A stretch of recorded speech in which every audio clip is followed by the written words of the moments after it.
Goeiedag, good day, fellow South Africans and citizens of the world.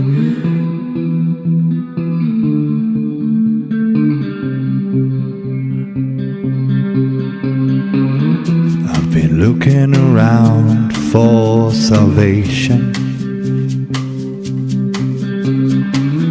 I've been looking around for the truth. All around me I see frustration, and I looked all over till I found you. I sit and listen to your stories, and you're telling me, please don't worry. A lot in this world you should know, and love in life is where you should go. If you're looking for somewhere to go, if you're looking for someone to know, if you're looking for someone to guide you, then love in life will guide you.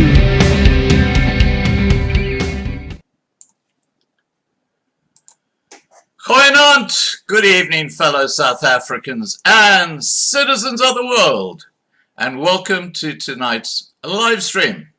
It's going to be a very, very interesting and informative evening, believe me. Before we look at the South African Reserve Bank, it is highly relevant to look at a brief history of indigenous South African coinage. The first coins widely circulated in South Africa were the Strachan & Co. currency tokens, which were used as money by the population centered around East Griqualand and covered an area the size of Ireland. These tokens were used until 1932, when token coins were banned. Let me show you what they look like. These coins were struck in brass, holed, so that the African population could wear them with their beads, and were called kenjle by the natives after the sound they made when knocking together. Now, from 1892 to 1900, we had the Boer republics, which used the Kruger coinage, which had the same values as the first official South African coinage. Following the Boer War and up to 1923, British coinage was used in South Africa. South Africa's official coinage first circulated in 1923, 3 years after the SARB, or South African Reserve Bank, was established. There was a farthing, halfpenny and penny in bronze. There was a silver tikkie, sixpence, shilling, florin and half crown, and gold half pound and pound or pont. The silver crown first appeared in 1947. Up until 1950, all silver coins were 80% silver. This was reduced to 50% in 1951. Tonight we will be looking at the role of the South African Reserve Bank in our lives, which includes control over the cash you have in your pocket right now. This is an intertwined history of about 100 years of South African Reserve Bank and 90 years of the Bank of International Settlements, or BIS. The interactions and the squeeze out of shareholders in the BIS in 2000, and now by the attempt to nationalize the South African Reserve Bank in 2020. Tonight we'll also discuss the hurdles the South African government face in nationalizing the South African Reserve Bank and other related matters, like the global reset advocated by the World Economic Forum. Let's watch a short video on a related subject with the South African Reserve Bank.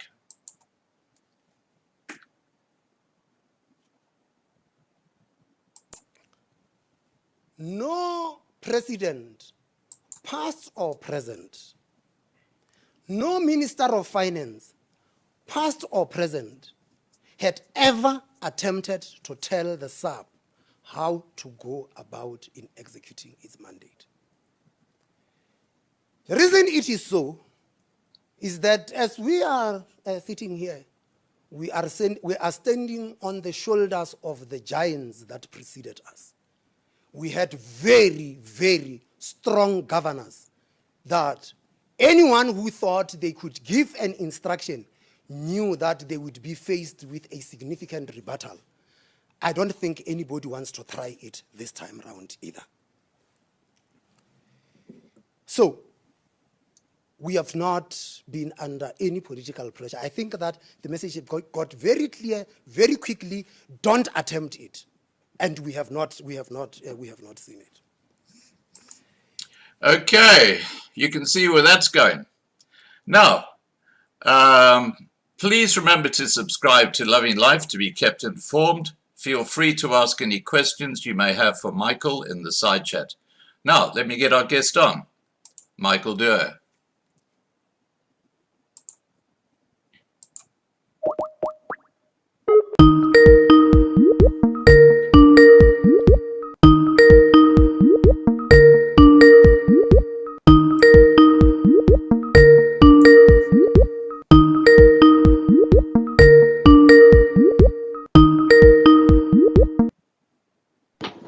Hi, Michael.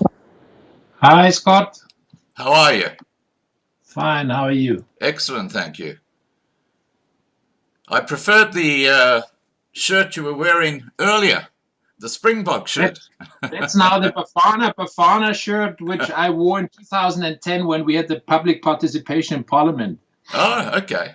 Wow. We need to support the soccer guys. And that's actually the shirt when they played outside the country. Yeah, yeah. Now, what I'd like to do, just to start with, when I was looking up facts about yourself and your involvement with the South African Reserve Bank, I saw this article which basically, hang on, let me just get in there. There we go. I saw this article which basically claims that Michael Duerr only owns 0.5% of the South African Reserve Bank. Now, do you want to respond to that claim by News 24, which we call fake news on this channel, by the way? No, it's not fake news. It's actually right from the beginning. I mean, I'm earning those 10,000 shares, which are representing 0.5% of the quoted share capital of the Reserve Bank since I bought the shares in 2005. And, okay, I've got that up on the screen. That was the maximum you were allowed, and that's what I stuck to. And additionally, everybody of my family members got also the same quota. And that's actually the confusion for some of the press guys, because in person I never had more than 0.5%, because that's a legal allowed stack of shares you can own. That's your family? And the family, everybody had 0.5%. I mean, we still have 5% of the share certificates, and friends have another 5 to 7, however you define it, depending on what country they're residing. But it's a good 10% which are within family and friends. Right. Okay. So basically, you could say that if we look at it strictly within your family, there's 5% shareholding in the SARB. Yeah, there was some court action in South Africa, but that's a long legal issue, and we can maybe debate at the end because that may confuse the people too much at the beginning. Okay. Okay. Now, look, before we get into the South African Reserve Bank, under what authority did the 1892-1900 Kruger coinage circulate? Under what? Sorry? Under what authority did the 1892 to 1900 Kruger coinage circulate? As far as I know, what I found before 1920, when the Currency and Banking Act was on to establish the central bank, there was a Transvaal ordinance and stuff like this. There was regional stuff in South Africa, which is now South Africa, in the former colonies. And I think it must have been under some Transvaal ordinance, I would guess. Right. Okay. So Why then did South Africa need a South African Reserve Bank in the first place?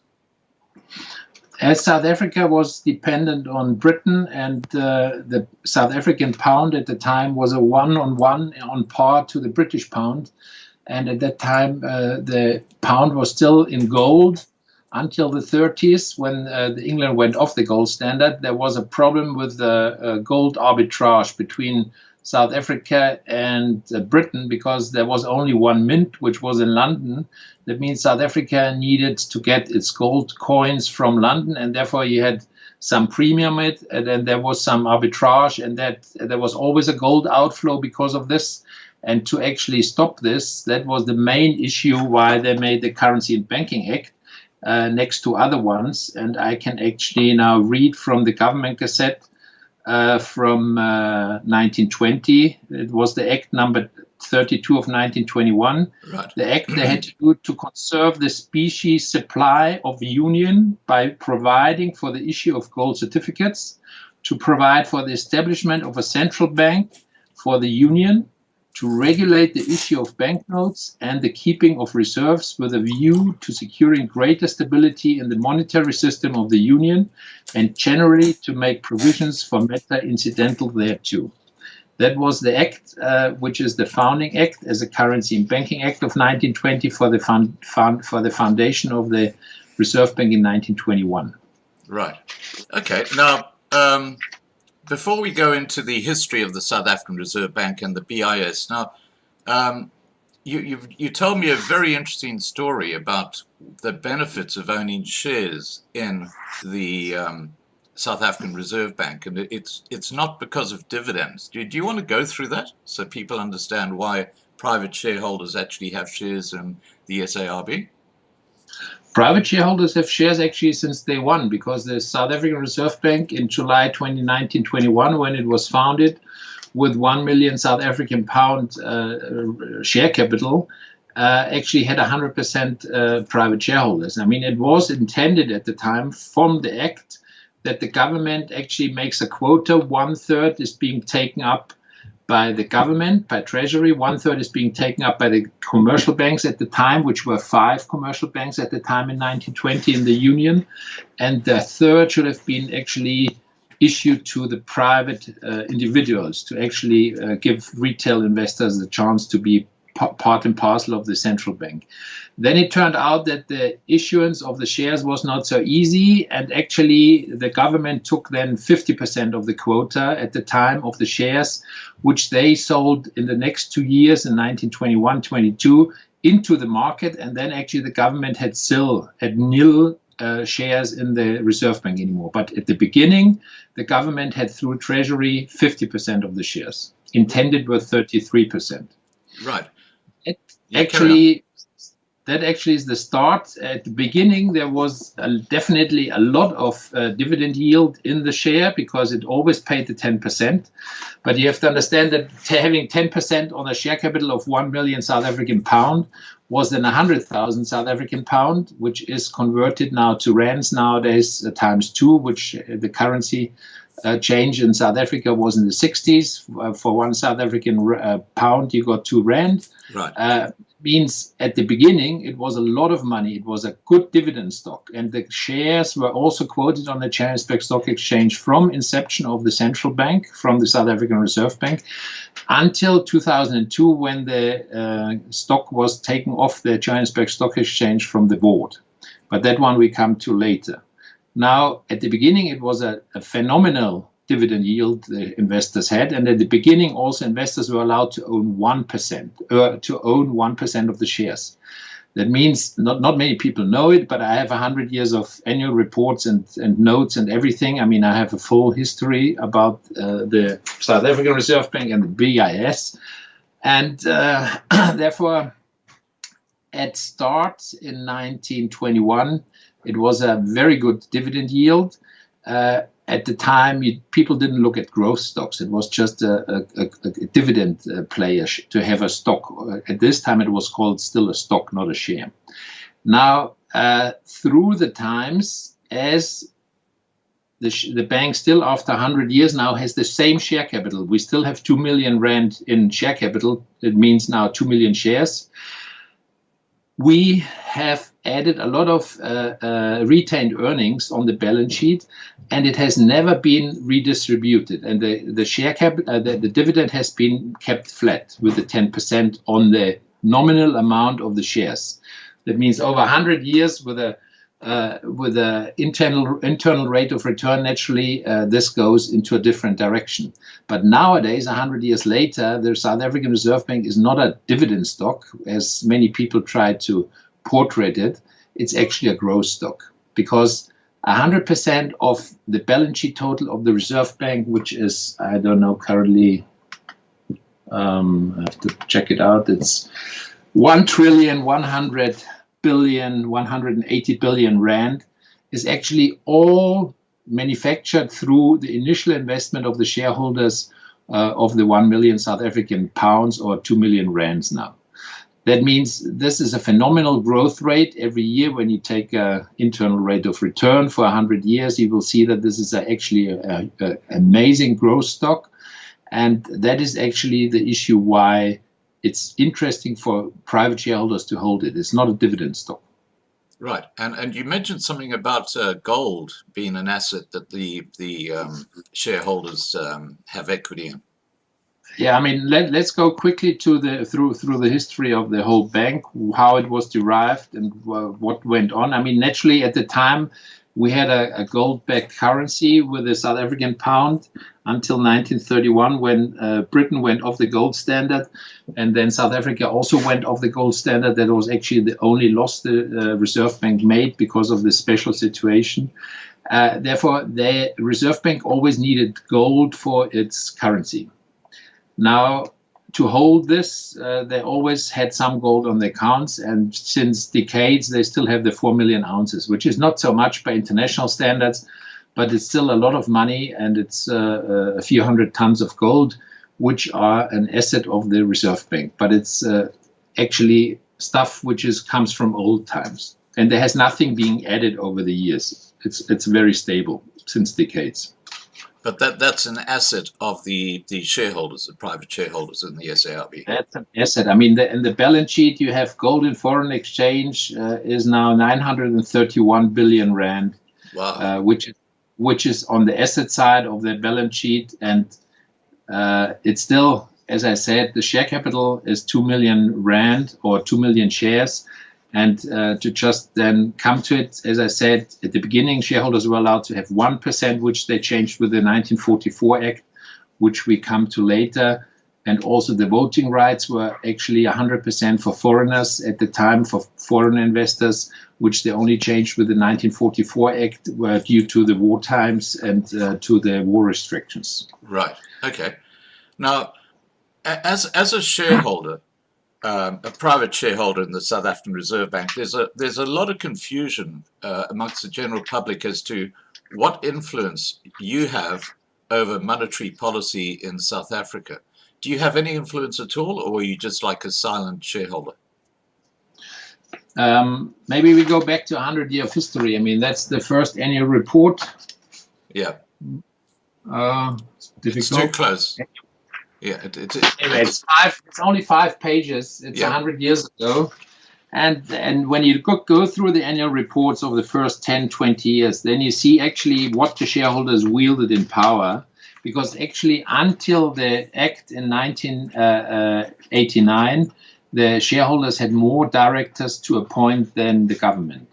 That means there was actually quite a lot of influence from the private shareholders, because they voted the directors who actually made the decisions and who also were engaged on the MPC boards, or whatever they were called at the time.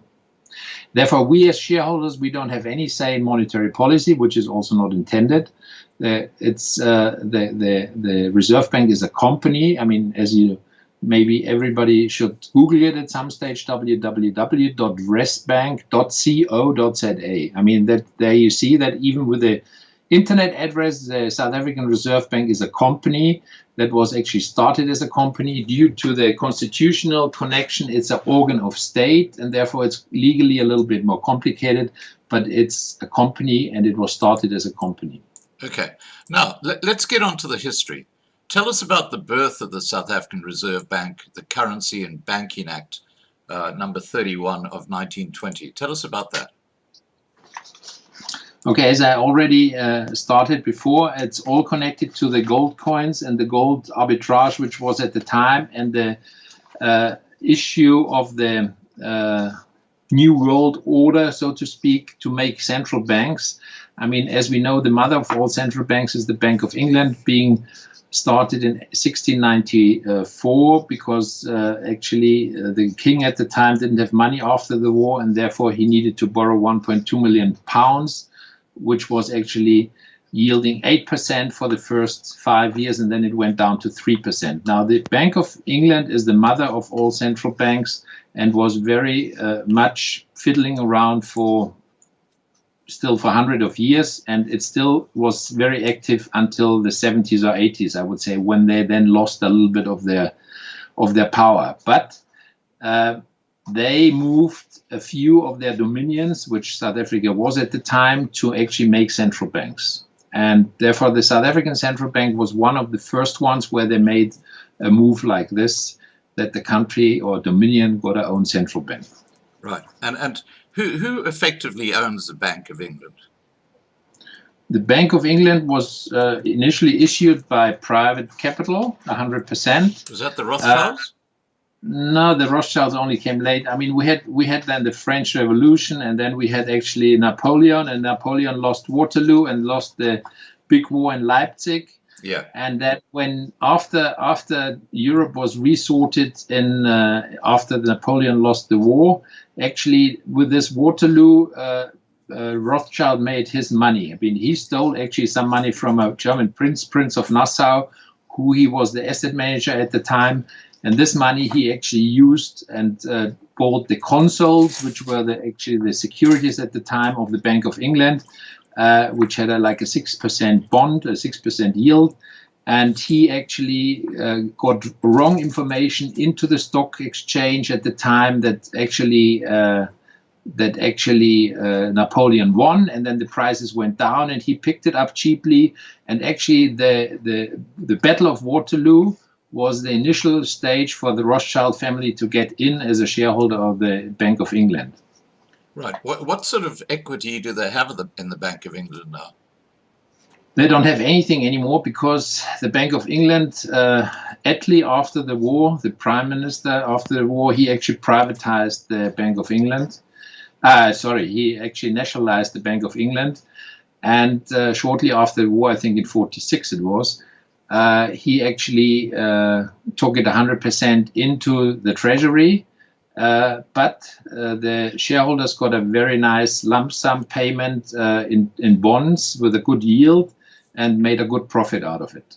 Right. But on the other hand, it's still a lot of power is being wielded by the Bank of England through the fact that actually the gold price is still being made in England until the 70s, 80s, when then Zurich also got some board where South Africa was involved with the apartheid regime, because they gave, as you know, in the 70s, South Africa still was the biggest gold producer worldwide, and they actually wielded a lot of power, and the apartheid government needed the cash, and therefore they made some deal with the Swiss. But I mean, it's more complicated. But actually, London is still the center of the universe for gold and for fixing the gold price, and therefore the Bank of England is still very important for the national monetary issues. Right. Now, in 1971, Nixon took the US dollar off the gold standard. So what role does gold have to play now when it comes to money? And I made a money proposal. I mean, a money reform proposal for the President Zuma in 2009, and I showed him how we could do it for South Africa. That is actually a just money system. It's called just money. How it actually it's positive for the society and for the citizens in general. but you don't need gold anymore. I mean, people are speculating if there's now, with the whole turmoil in the world, if there's changes and if you get new currency and if you got gold-backed currency. I think from my knowledge and from my research over the last 20 years with central banks and with the whole monetary system, it's not needed. I mean, we are now in a digital world. We should actually open up the markets that everybody can issue their own currency and also in digital means. But let's discuss this maybe at the end when we went the agenda. We'll talk about fiat money later. Okay, now let's move on with the history. The birth of the Bank for International Settlements, the constituent charter of the Bank for International Settlements in January 1930. Please tell us about that. How and why did that come around? I mean, that was actually the young plan. I mean, the Germans with the Versailles Treaty, where they were pressured into reparations after World War I. Actually, there was the need to sort out how the Germans can pay their duties, which the other nations put on Germany. And Hjalmar Schacht was the German central bank governor at the time. And he and the governor of the Bank of England, they were very focused on finding a solution. And that's how they got to at some stage, to the foundation of the Bank for International Settlement, to actually have, to actually have this stuff sorted. Now, what's very interesting and why now this thing is intertwined with the Reserve Bank. I mean, the Reserve Bank is now 100 years. The BIS as central bank of the central banks worldwide is now 90 years this year.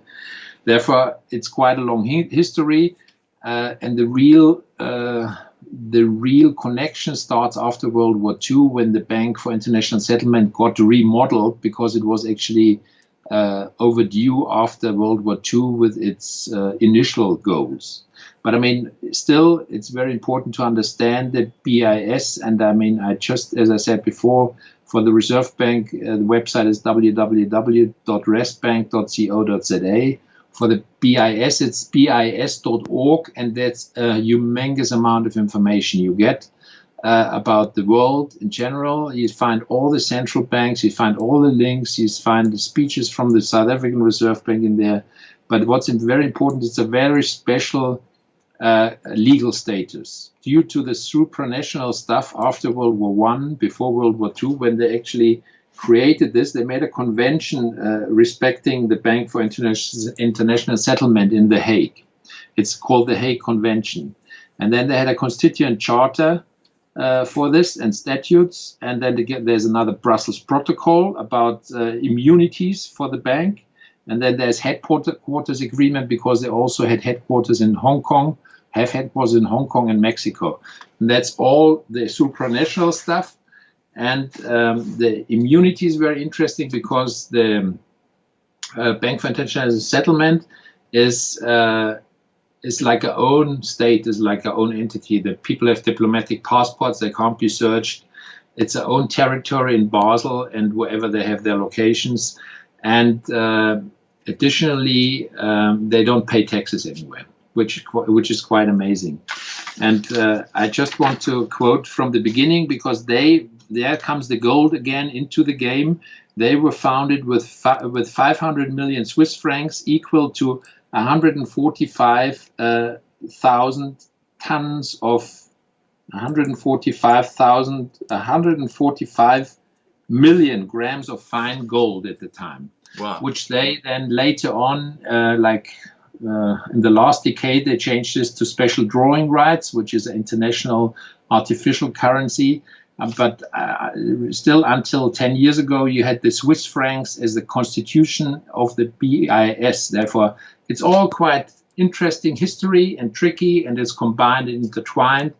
But as the Swiss franc went off the gold and the BIS went off the gold, I personally don't see that we get a mandatory gold-backed currency. I mean, there are not many countries around the world who have enough gold to actually then can support the quantity of money you need for running the economy. Right.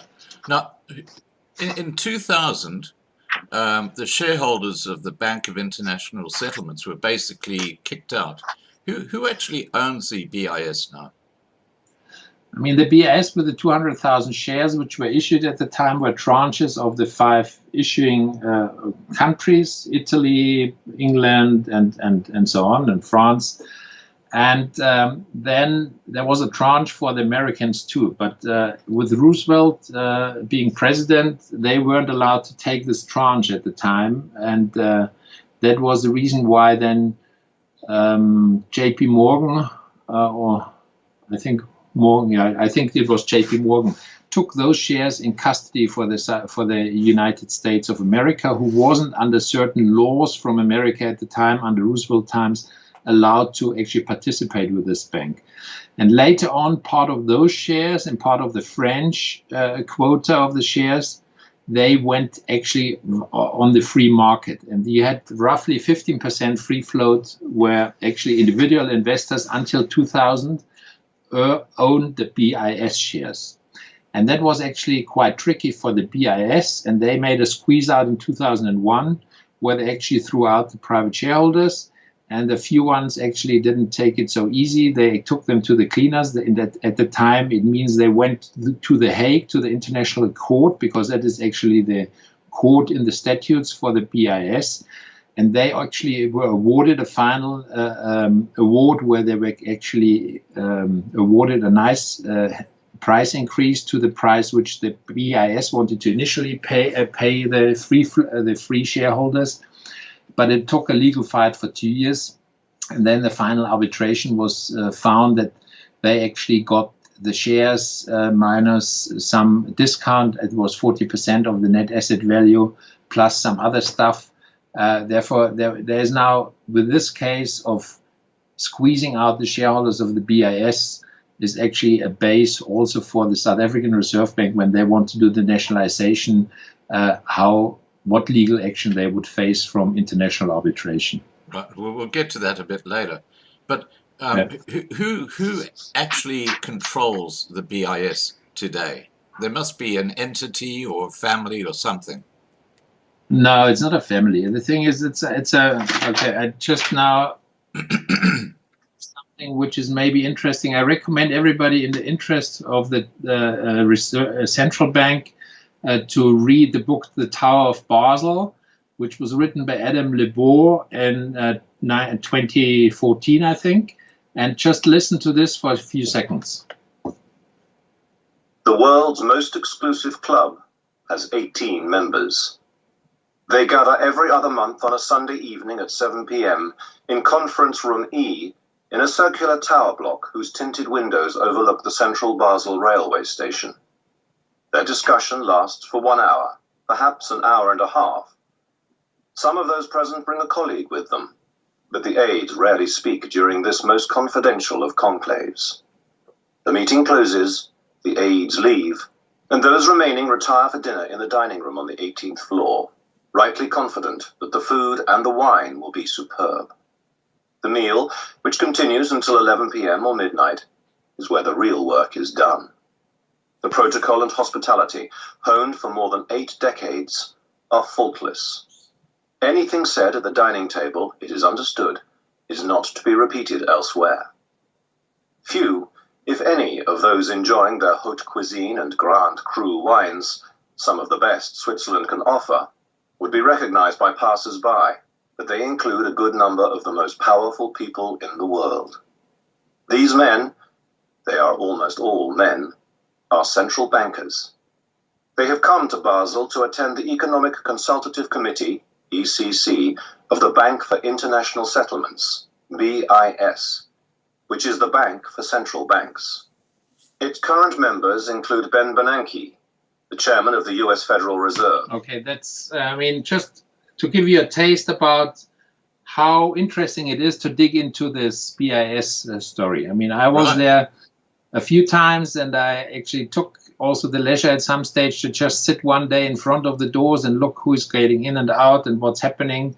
it's actually fascinating when you're interested in the central banks and the monetary system, when you are there at the day when the guys are arriving. And I mean, naturally, they have underground corridors through the whole of Basel, and you don't see everything because they have like a real labyrinth underneath to connect another building. But I mean, it's like James Bond. It's really interesting.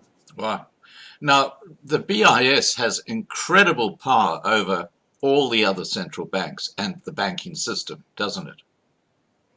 That's correct. I mean, a lot of speeches from even from Boveni, I know, and then Jill Marcus, and then from Lesecha are being written or being maybe thought after in Basel and then being referred to the guys. I know it from Jill Marcus because she didn't stick to the protocol to not talk because she was talking a few times and bragging about her meetings in Basel when she was invited. You have to understand the South African Reserve Bank is only one of the G20 banks, therefore they don't have all the attending sessions and they don't have all the main thing because the main core is still the G5 central banks, and then it's extended in various groups and breakout sessions. But Jill Marcus was bragging every time in her 5-year tenure. And I know it from Stephen Goodson, who was on the board, and she was bragging in the directors' meetings of the Reserve Bank. Therefore, I know a little bit of insights about what happened with the Reserve Bank and what happened with the BIS. Okay, is there anything you can share with us?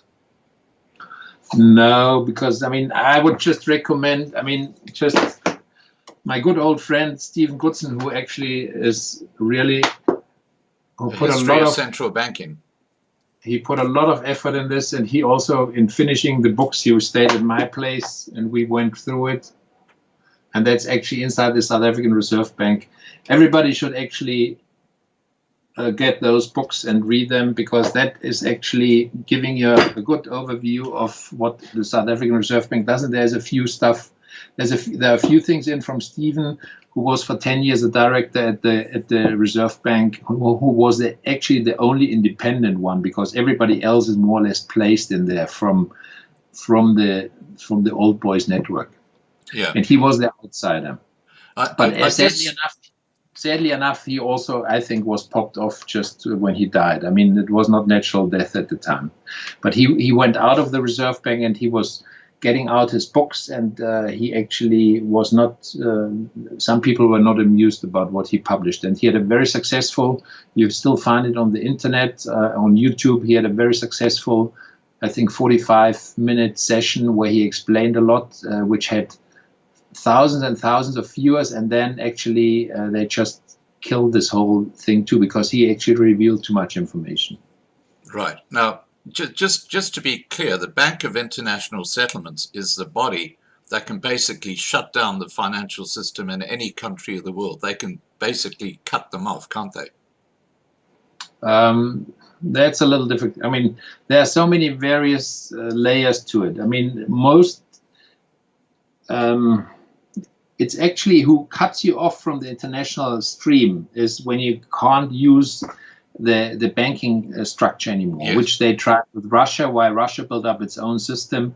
When you don't go into the Clearstream and all the other clearing houses, and a lot is being done by OECD there, and it's actually Paris, and it's actually GAF. There's a special thing who actually looks after this, and they actually disallow countries to take part in the international banking scenario when something is wrong, you know, when money laundering is too big or whatever. I mean, it's, yeah, what's it called? I mean, it doesn't come to me now. I mean, you have to know, all the listeners. I mean, we came to this now 2 days ago. I mean, I just responded to you when I saw some interview which you made with Ricardo, and then there was something about the Reserve Bank, and then I just wrote you a line and said, sorry, I mean, just put this right, that actually the BIS is not Sweden, it's in Switzerland, which is very important for me to have the details right. And that's how we got together. And therefore, I mean, I'm not really 100% prepared for everything. It was a little bit short call. Well, I'm so pleased that I said Sweden instead of Switzerland, because that got you to contact me. Now, I think it was Iraq who a few years ago was literally cut out of the financial system by the BIS. I think it was Iraq, I'm not sure. But sorry, it was a wreck? Sorry, Iran. The Iran, country of Iran. Yeah. Okay. No, but I mean, it's this is a complicated story. There's definitely a lot of pressure from Americans. It's international politics. But I mean, I think we don't need to be concerned about South Africa, because South Africa was always a good ally to the Americans and always important, because, as you know, the Johannesburg U.S. embassy, the U.S. embassy in Pretoria was and I think is still very important worldwide, a strategic asset for the Americans.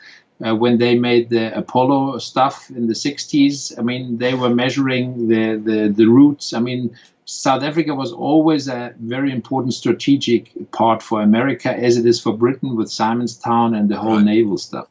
Okay. Therefore, I mean, South Africa won't be cut off the international money system so easily. But in summary, we can say that there are 18 men, 18 men, who meet every couple of months at the headquarters of the BIS in Basel in Switzerland.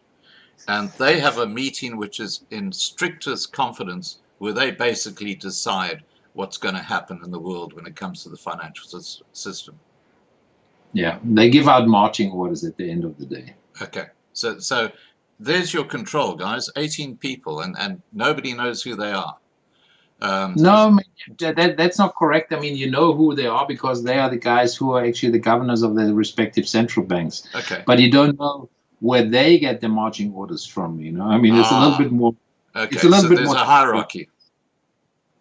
Yeah, and as I told you, I mean, there's still the G5 group, the initial founders of the BIS, who actually meet before or meet also with other groups, and then it's extended to the G20, where actually South Africa is part of, and then it's actually extended to even more, because there's more members to it. And by the way, South African Reserve Bank also has shares in the BIS, which are also in the annual report. I mean, I actually recommend everybody who is interested in the Reserve Bank to go on the Reserve Bank side, look under publications, annual reports, and actually open the latest one and go through it, because it's also a lot of information in it. And you see that they are also owning shares in the BIS. Right. Okay, now let's just move on. Tell us about the role of the BIS after the Second World War. Okay, when the whole reparations arrangements were more or less different, because after World War II there were different issues again with Germany. They had to actually redefine what the Bank for International Settlement does, because from 1930, from inception to after the war, they weren't the central bank of the central banks. They were just actually responsible for trying to squeeze out the money from Germany for the Young Plan, and the Dawes Plan was before, and all those issues. And then afterwards, after World War II, they actually resurrected the BIS to be the central bank of the central banks. Right. Now, tell us about the South African Reserve Bank under control of the apartheid government. How did that operate?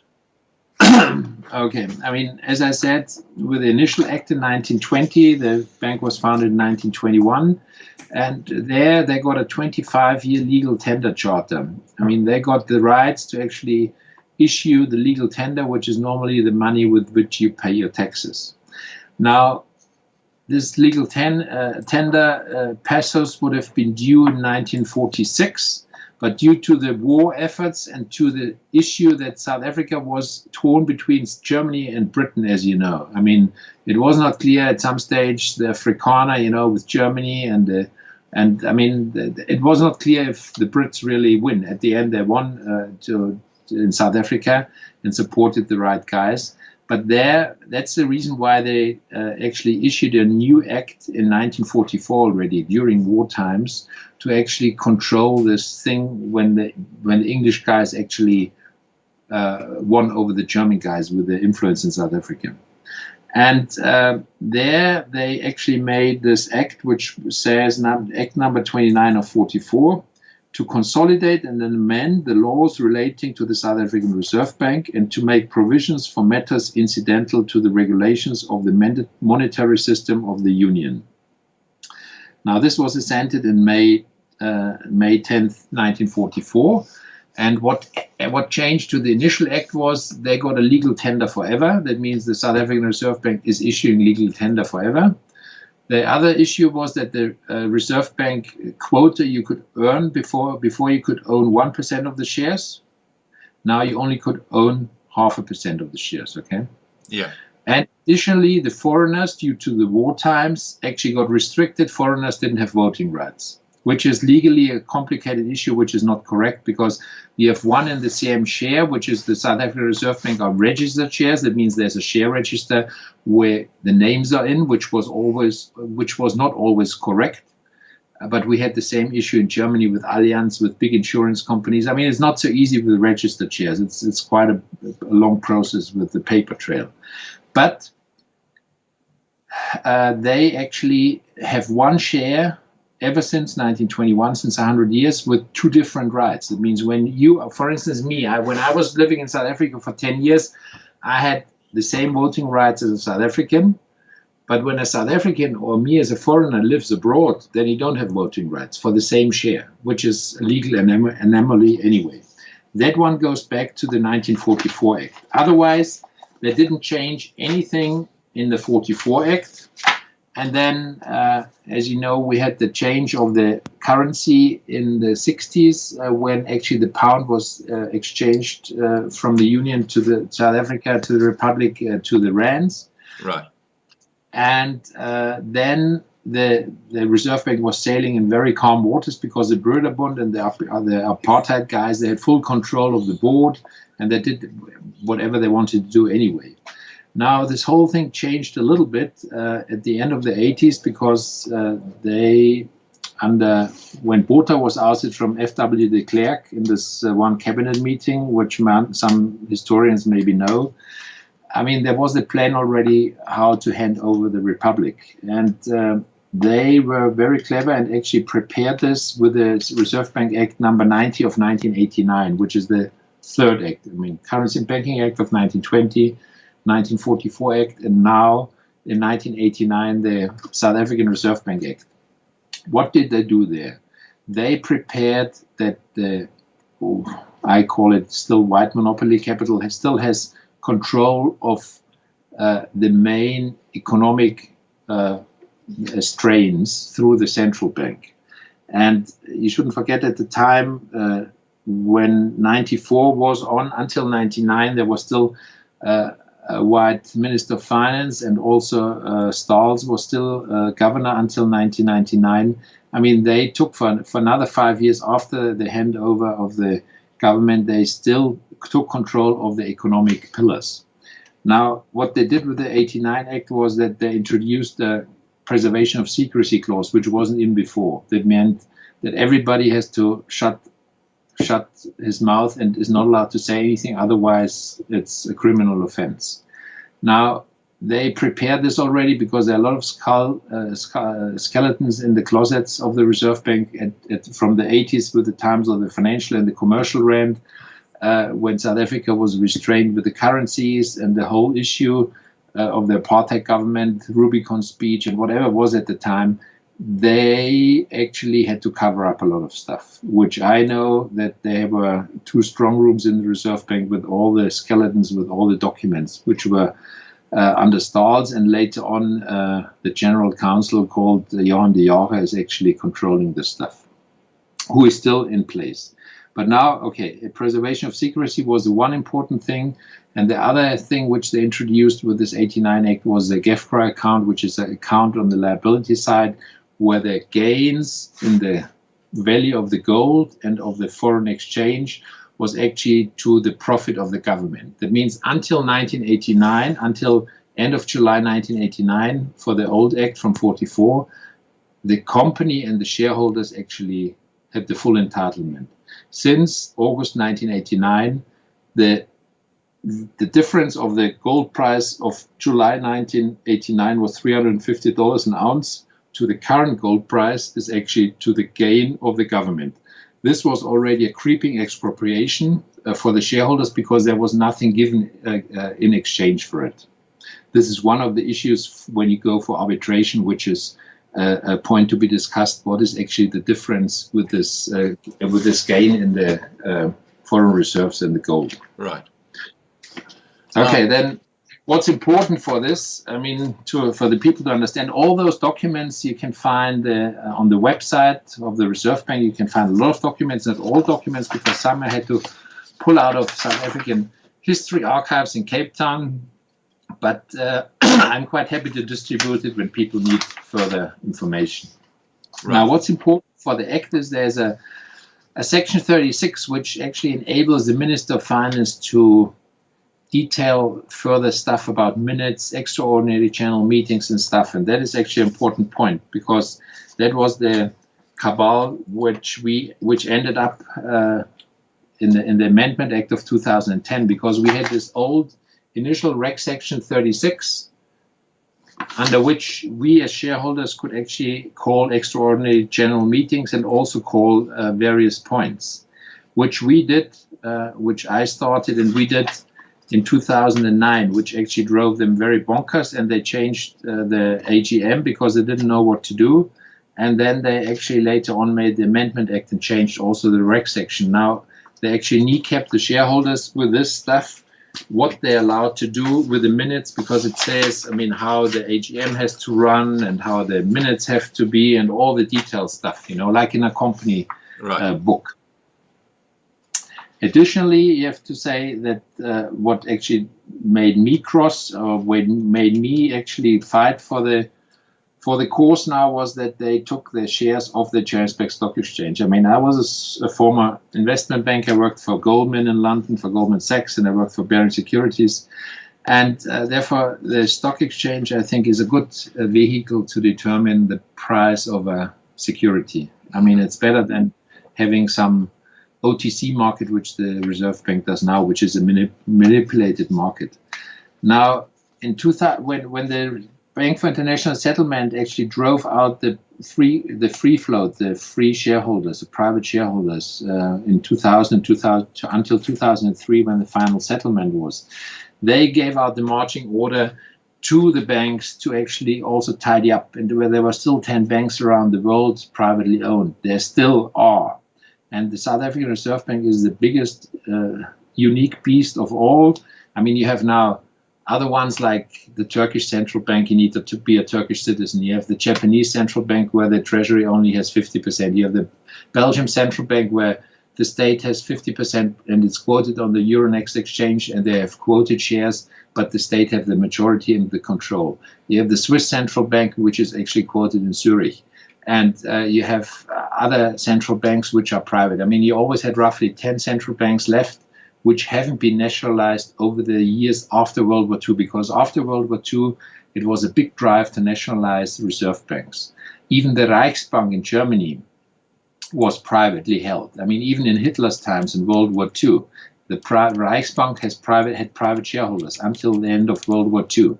And the Bundesbank is not the successor of the Reichsbank, because otherwise they would have had to take over all the liabilities. Therefore, they faded out the Reichsbank and started a new Bank der Deutschen Länder, which then later on was the Bundesbank. Right. I mean, every country has a special situation, but what you need to know is that the free float and the shareholders were phased out since 46 with the nationalization, with Attlee, with the Bank of England, and then all the other central banks got nationalized after this. And we had the 10 left over, and those ones actually were squeezed out. And one, for instance, which not many people realized, was, for instance, the Bank of Austria, the Österreichische Nationalbank, which was also privately held. And that the state actually within a few years, I think it was 4 or 5 years, got 100% control of. They had a scandal there with BAWAG, which was an investment company. And then the state gave some guarantees, and that's how they squeezed out the banks who are the shareholders. For instance, the Bank of Italy, the Italian central bank, which is very important because they have one of the biggest gold hoards of the central banks after the Bundesbank. They are owned 100% by the Italian banks. The state doesn't has nil shares. It's just owned by Italian banks.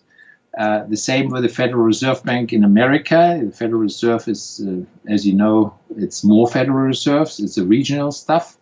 And all the Federal Reserves are privately held. And the Federal Reserve of New York is the one who is driving more or less the show. But every Federal Reserve in America is privately held too.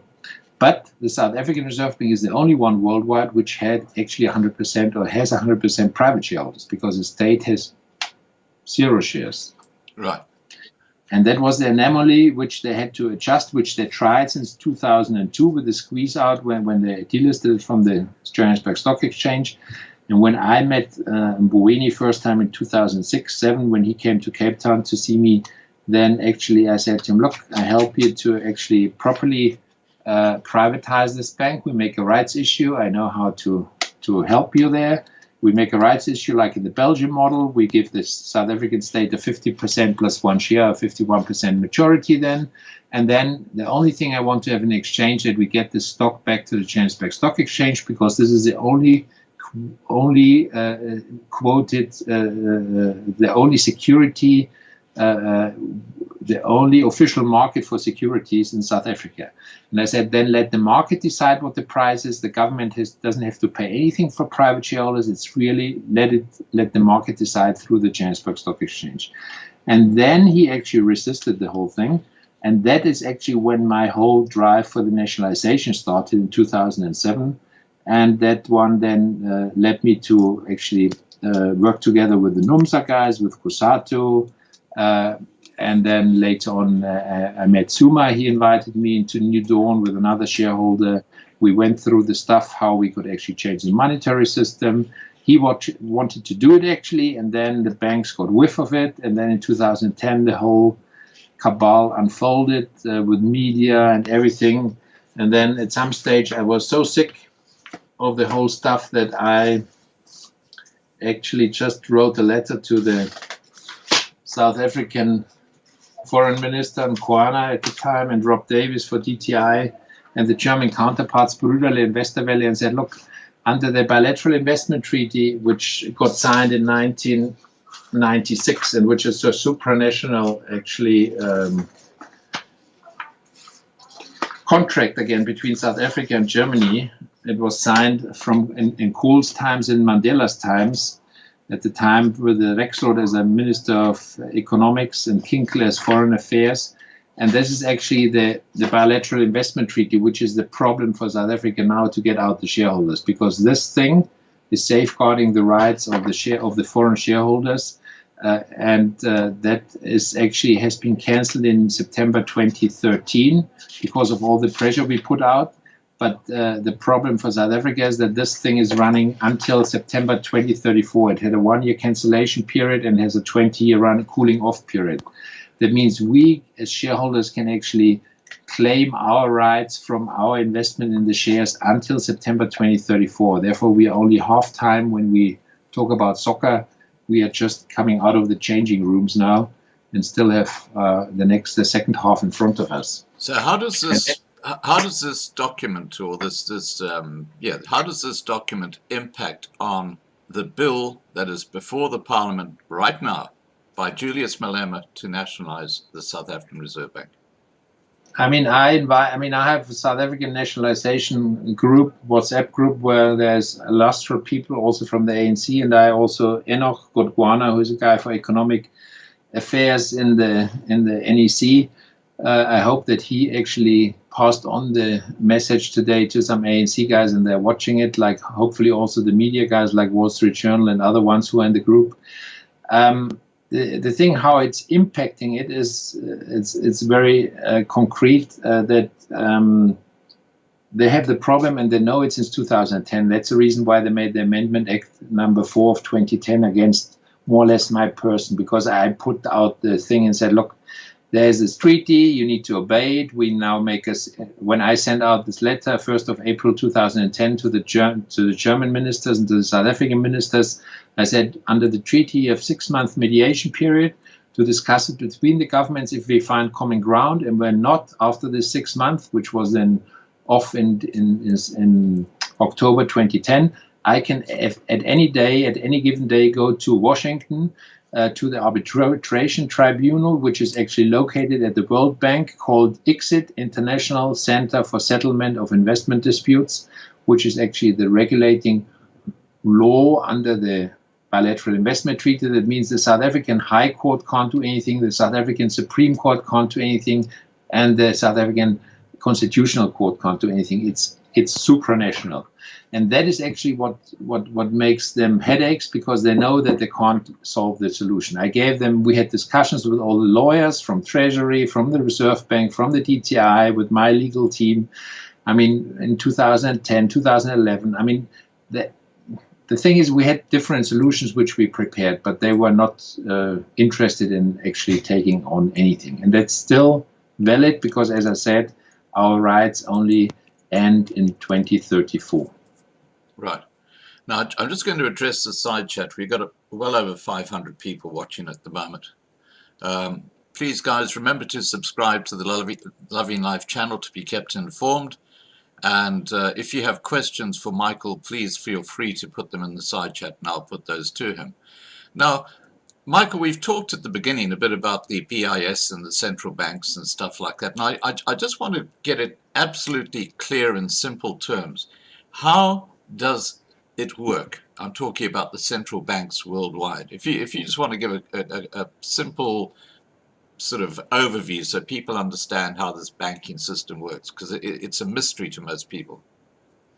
The issue is that it's all about fiat money. I mean, going back to, and it's maybe very helpful for the people who are really interested to read Adam Smith with The Wealth of Nations, because he's quite nicely describing the start with the Bank of England. You can also start in history books with the Bank of England, but when this was founded with 100% private capital to actually bail out the sovereign who didn't have money at the time after the war, that one made the sovereign dependent on those investors. Now, what they actually got at the time, Bank of England got a charter where they got exclusive banking rights within a circle. I think it was 100 miles around London or whatever it was. I mean, it was a certain distance around London. That means you get exclusivity, and that's the thing what central banks do. And now later on, the commercial banks, actually, they use the central banks, and the commercial banks are also the ones who are profiting from the central banks like the Reserve Bank. When you see the AGMs of the South African Reserve Bank, now we have 100 years then coming up, then you always have some of the four big banks at the end standing up at the AGM of the shareholders and thanking the central bank on behalf of the commercial banks, which I found it's flabbergasting. I mean, the commercial banks thank the central bank because actually what the commercial banks do, they create money out of thin air. They create money out of nothing. And that's the thing what people need to understand when you go and want to buy a house and need R1 million in the mortgage. Then you go to one of the banks, let's say you go to Absa or Standard or whatever bank you choose, and you go to the bank and say, okay, I would like to buy this house and I need R1 million. Now, what's happening? How much money do you think the commercial bank needs to give you R1 million in their ledger? Tell me. Next to nothing. It's a minimum reserve requirement, which actually in South Africa is still there, but it's very minute. I mean, it's like 2 and 2.5%. But I mean, most central banks since 10, 20 years don't have any minimum reserve requirement. It means the commercial banks, they can create money out of nothing. They just make a bookkeeping entry and they give you out money. And a very good example for this is what I really recommend, a very dear friend who also wrote a bestseller. I mean, The Princess of the Yen, okay? This is the bestseller which was sold from Richard Werner in Japan about the Japanese central bank. Because they were very successful in building up the Japanese economy after World War II, based all on those principles of credit. And actually, the money is credit-based. And the intrinsic problem we have is that the interest and the interest on the interest are not in the money creation process. That means when you get R1 million and pay, let's say, an 8% bond on it, then where do the 8% come from? Those 8% need to be put on top as additional credit later on. And that's the reason why we have inflation. That's the reason why we have so much money floating around. Now, with the stuff which you saw in the last few years, even with the European Central Bank and the US Fed, I mean, they just opened the floodgates of the water reservoirs, because they take everything as a collateral, which is a piece of paper. That means the bank gives you some piece of paper, and the banks can create money. And on this money, they can actually get interest. And that is actually how they make their business. And therefore, the central banks worldwide, since the inception of the Bank for Bank of England and through all the other central banks, are more or less the gatekeeper for the commercial banks. And that's the thing which we need to change. And that's what I recommended to the Honorable President Zuma in December 2009 when we visited him in his presidential place, how he could do it, because it's possible. And South Africa is a unique opportunity to change it, because you have this amazing South African Reserve Bank Act, where you just need to change two words actually. You need to you put in electronic currency at the right place in the Reserve Bank Act, and you actually have a new monetary system which actually profits everybody. And that's a thing which Zuma at the time was totally fascinated, and Mario, my fellow shareholder who was with me at his place, I mean, we were just so thrilled at the time, but I underestimated the system, how the system fought back then. Right. Now, I'm fascinated by a lot of what you've just been talking about, which is that fiat system where they just create money out of fresh air. And if you look at the old monetary system where everything was backed by gold and silver. Now, the big difference between the old system and the new system, as I see it, is that the old system, which was backed by gold and silver, the money was actually backed by an asset. In other words, you could go to a bank with, let's say, a £10 note and ask for £10 worth of physical gold. Now, with fiat money, everything, all the cash in your pocket is actually someone else's debt. It has nothing really back here, because if the system collapses, there's no checks and balances, there's no physical gold you can go and get. You've lost your money if the system collapses. Isn't that the huge difference between the fiat system and the older gold and the silver-backed system?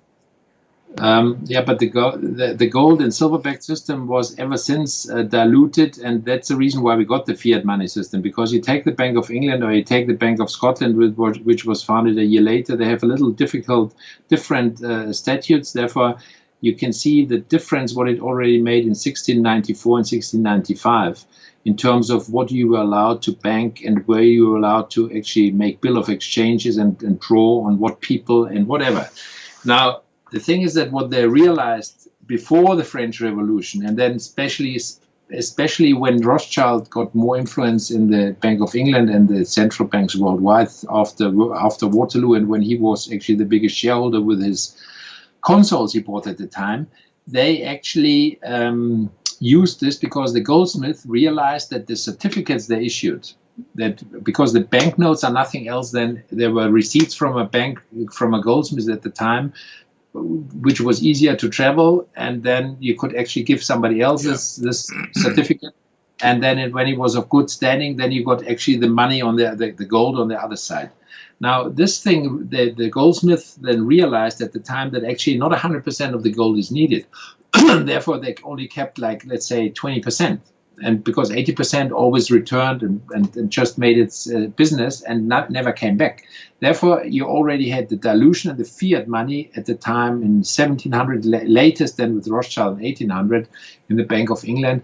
And then it actually developed in the 1900s with the issue that then England went off the gold standard, other countries went off the gold standard, then only America still had a kind of gold standard. It was not a real gold standard with Nixon anyway, because not everything got back. Because as you know, when de Gaulle sent over the frigates to New York to fetch actually the French gold from the New York bunkers, then it was a big issue in the 60s. I think it was 67 or 68, when the French actually got their gold home from New York, because that's actually where most of the gold was lying is a central place for physical assets. Now you have those strongholds like the Bundesbank, also with the second biggest amount of gold of central banks worldwide. They actually have their gold still in New York, still in London, and the one from Paris now is being repatriated. But I mean, most of the gold of the Bundesbank is not in Frankfurt; it's still in New York.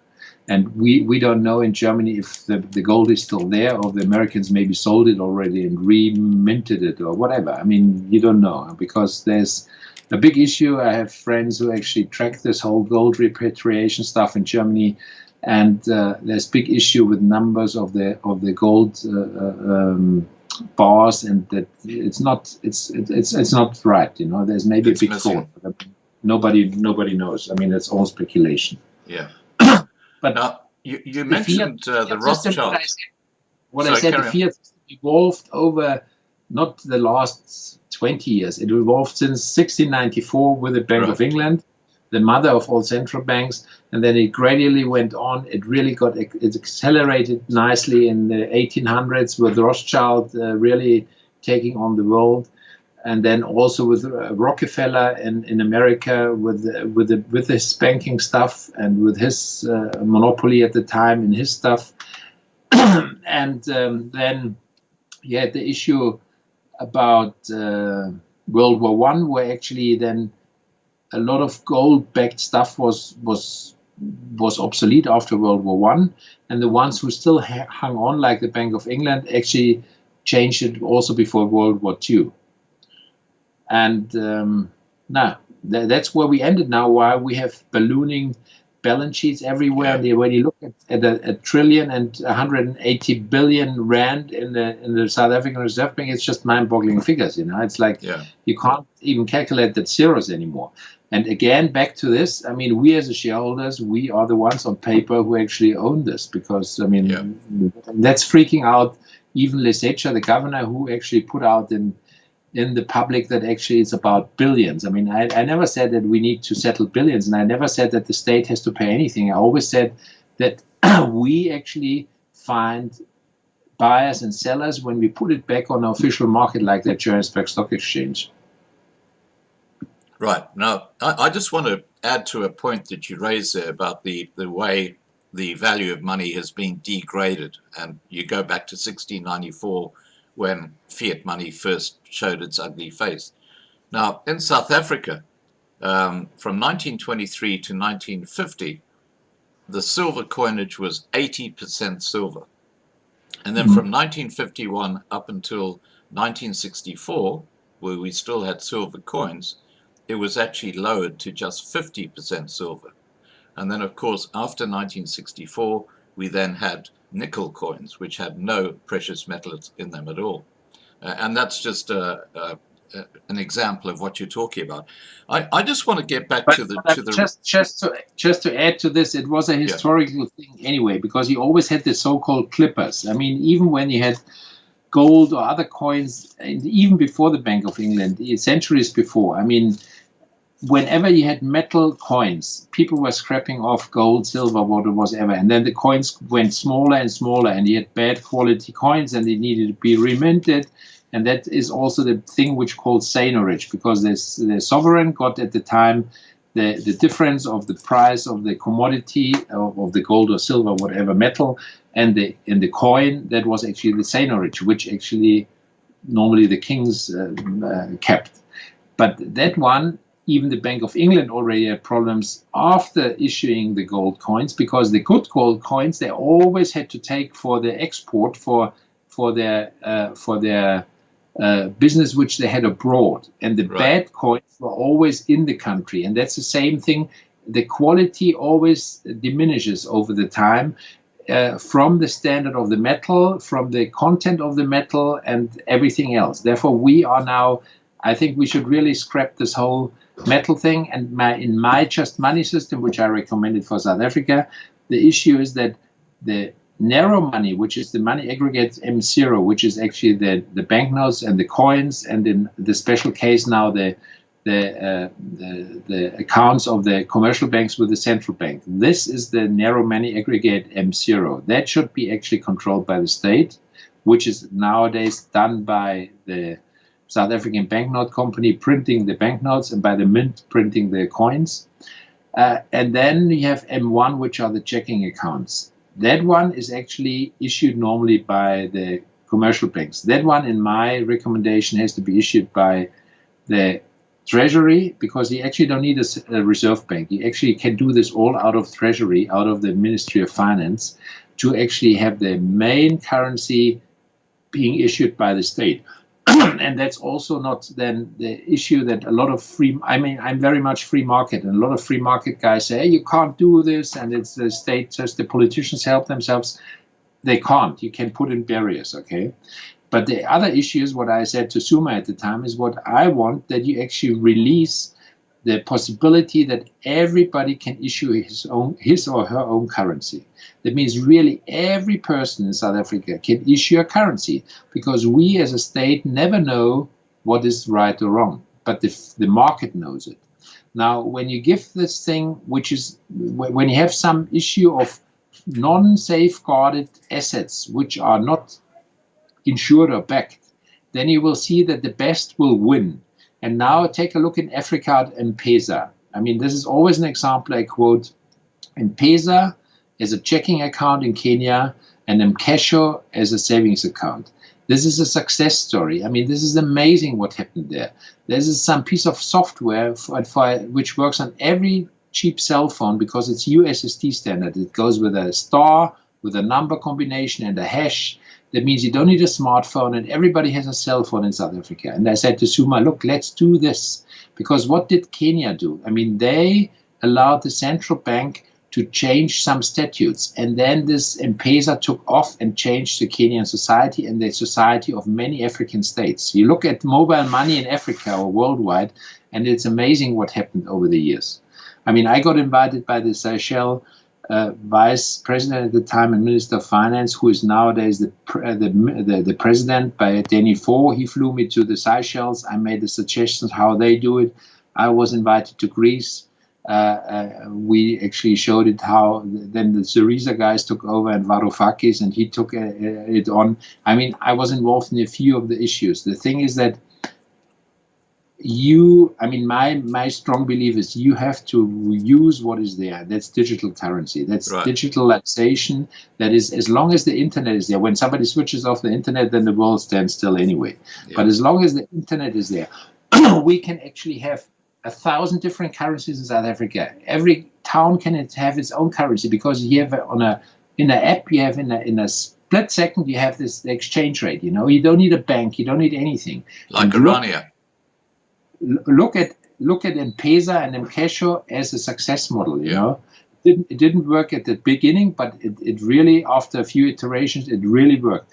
And this is a model for me how we could change South Africa to a better country, where you actually don't need when you're in some Great Karoo dorp, or when you're in the Eastern Cape, or when you're in KZN in some wherever, even in Kandla, you know. I mean, you don't need a dollar there, or you don't need a rand there, because you can have local currency. You can exchange the goods on the local market in local currency.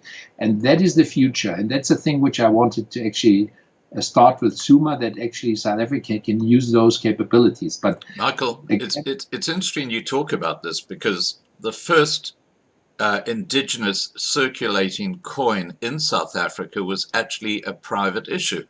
It was issued by the Strachan and Company organization, and they issued it in 1874, and it was used as currency right through East Griqualand by the native population right up until 1932, when token coins were banned. And it was a very successful currency. That's again connected to the Reserve Bank, because you had those 5 banks at the time in South Africa who everybody issued their own currency, their own paper. Yeah. And that was also a thing why they gave the South African Reserve Bank in 1921 with inception this 25-year legal tender charter, because then the other banks had to give up their denominations and put it back into the rand denomination, and to the South African pounds at the time, sorry. Right, right. Now, Okay, I'm just having a look at the side chat here. I just want to say to people in the side chat, please remember to subscribe to be kept informed and ring the bell to get the updates, and please like this video. Now, let's go back to the South African Reserve Bank. What would be the impact on the state and the government and stakeholders if the government did nationalize it?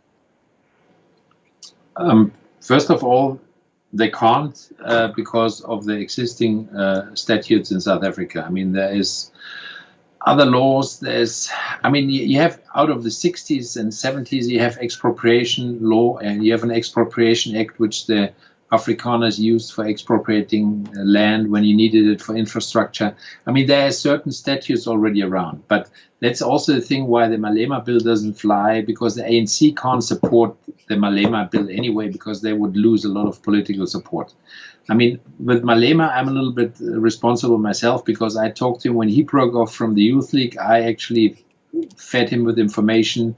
I had very good talks with Dali Mpofu later, who is really the brain behind the EFF and who is, as a very clever advocate, the one who writes a lot of stuff. And I had loads of discussions. And I mean, they had the right mindset for a while, but I think they went off the track now. And for me, it doesn't matter, because they keep the ball rolling, that actually the politicians have to think about what do we do with the Reserve Bank, which is my issue since 2006, ever since I fought it. But the issue is that they can't nationalize without compensation, which is actually explicitly in the bill. Now, the ANC wanted that Floyd Shivambu and Malema are changing this topic, but they resisted it. Now, I think when they would actually have changed the topic in the private member bill, that it's actually not without compensation, but with compensation, then the ANC maybe would have be behind the bill. And I don't see the ANC that they can be behind the bill, because then they are laughing stock of the country, I mean, which they won't accept. Therefore, I think the bill will fail. I mean, not just as it's a private member bill, but it's totally without legal background. I mean, how can you actually take 650 shareholders, the 2 million shares away, and don't give them anything? I mean, then nobody will invest in the country anymore, because they say, I mean, this is like a rogue country that's like wild. Well, it is a rogue country. That's the problem. And I'll tell you something, Michael, that they've already passed a law with expropriation. Well, they've actually changed the constitution to allow for expropriation without compensation. Now, people have valid title deeds, but that doesn't matter. They're just going to take that land away from people with valid title deeds. And I understand this, and I said with the Reserve Bank they can do this also, because 90% of the shareholders are South African based, and they don't have any rights, because with the Amendment Act of 2010, actually they got kneecapped, which actually the Amendment Act was thought against us as foreign shareholders, but they actually made a big mistake there, because they didn't think it through properly. They gave us more ammunition for everything. But the South African shareholders, they are kneecapped. They can't do anything, because you can go to the High Court, you can go to the Supreme Court, you can go to the Constitutional Court. It's a process of 5 years or longer. You will be finished, and for legal fees, you can't even believe it. Look at the Shuttleworth issue. I mean, I watched this very carefully, because Shuttleworth really had an issue with the Reserve Bank. He lost his High Court case. He won the Supreme Court case, and he lost in the Constitutional Court. And then he said, piss off, because he made a lot of money. I mean, he really helped South Africa with a lot of I think PR, with his flying to the outer space and spending his money in this area. But I mean, he lost again with the Reserve Bank. And in South Africa, you never win a legal battle. I mean, the Reserve Bank has everything sewn up. That's the reason why they freak out with us, with the Reserve Bank, because of this bilateral treaty signed by South Africa and Germany, and being a supranational agreement in 1996. Is it possible to get a copy of that? I will send it to you, and you can then put it on. Fantastic, because what I'll do is I'll actually put a link to that document underneath this video in the description, so people can have a look at it. And there's also the protocol, how it's being read, there's everything in it. Yeah. And in South Africa, it was signed by Trevor Manuel at the time as Minister of Finance. And that's a real issue they have. That's an issue they have since years. And they were so cross because when I was cross in 2010 because when I had an agreement more or less with Suma, which then got undermined from the banking circles, and then they actually came with all the press over me and said I'm just a nasty foreigner who wants to actually rip off the state, which I said I never actually wanted money from the state. Whenever somebody buys shares, it's an individual or it's a company. It's not the state, but the protection to use the protection of the bilateral investment treaty, that is definitely a joker which I used then. And that drove them totally bonkers because they couldn't expect it. And now you have to come up with the bilateral investment treaties because the South Africans lost the first case. It was with a Swiss, South African bilateral investment treaty, a Swiss businessman who had a farm in near Kruger, who was actually expropriated and he got full market value at the time. South Africa lost. And the second case was a so-called Foresti case. And that's a very interesting case because South Africa would have lost the whole BEE, Black Economic Empowerment structure through the Foresti case because there was the beneficiation charter, some new mining charter, and the Foresti company based in Italy and in Luxembourg, they actually had some marble mining rights in South Africa. And they didn't want to actually part with their shares for nothing with Black Economic Empowerment, and they sued South Africa on behalf of the bilateral investment treaty from Italy and from Luxembourg, Belgium. Okay. Now, this case is very interesting because Peter Leon, the brother of Tony Leon, the former opposition leader, is actually a leading legal head, and he was heading up the Foresti team, and he actually told me all the ins and outs because he wanted to get involved with my case 2 years ago. And the thing is that they settled at the end of the day. I mean, South African government took the most expensive legal team in Paris and whatever, and they fought a big battle in the International Tribunal. And actually, they settled at the end because when Foresti would have fought it through and would have won, then the whole BEE stuff in South Africa would have been nil and void, which actually the South African government or lawyers told the government, look, we have a risk of losing the case, maybe not high, but a risk, and then we have a real problem. Therefore, the Foresti case is a very interesting bilateral investment treaty case. And then I came along with my case that I made my mandatory letters to the ministers for the mediation period. And then they freaked out. Then because I sent it out 1st of April, 10th of April, I sent another one out. And then at the end of April, Gordon made an emergency cabinet meeting in South Africa. They have to do something against me because they have to curb me in. And then they made actually public participation in the National Assembly and in the NCOP for the South African Reserve Bank Amendment Bill at the time, where Jill Marcus was in the parliament. I mean, we made representations as shareholders, and actually this thing was then sealed and signed by the signature of Mr. Suma, I think 13th of September 2010, which is still a legal debate if this Amendment Act is valid at all, because Gordon was acting as a president because Suma was out of the country and used obviously some stamp. I don't know. I mean, there's a lot of legal stuff which the Suma team has. I mean, you don't want to even go in all the details. The fact is that they made a mess with the Amendment Act in 2010. They introduced, I said as a German, the Sippenhaft again. I mean, Sippenhaft we had in Hitler, Germany, in Third Reich. That when somebody did something, then the whole family had to bleed. And that's a thing which they applied to my family in the way that they termed as associates, and then had this high court action to take away shares because we are family. Right. And not understanding that actually there are other shareholders who still have, like the Police Orphans Fund in South Africa still has a few percent, and there's a few odd ones from the beginning of the foundation of the Reserve Bank who had more than 1% and were always allowed to hold the 1%. And then when the restriction was put in with 44 Act of 0.5%, I mean, and everybody of us was legally binding and obeying to the fact that everybody had 0.5%. But that one freaked me out at the time when they actually called Sippenhaft, because then I, as a German, are very, very because it's really a thing for me which is connected to the Third Reich. So they were targeting your family. Which is a no-go.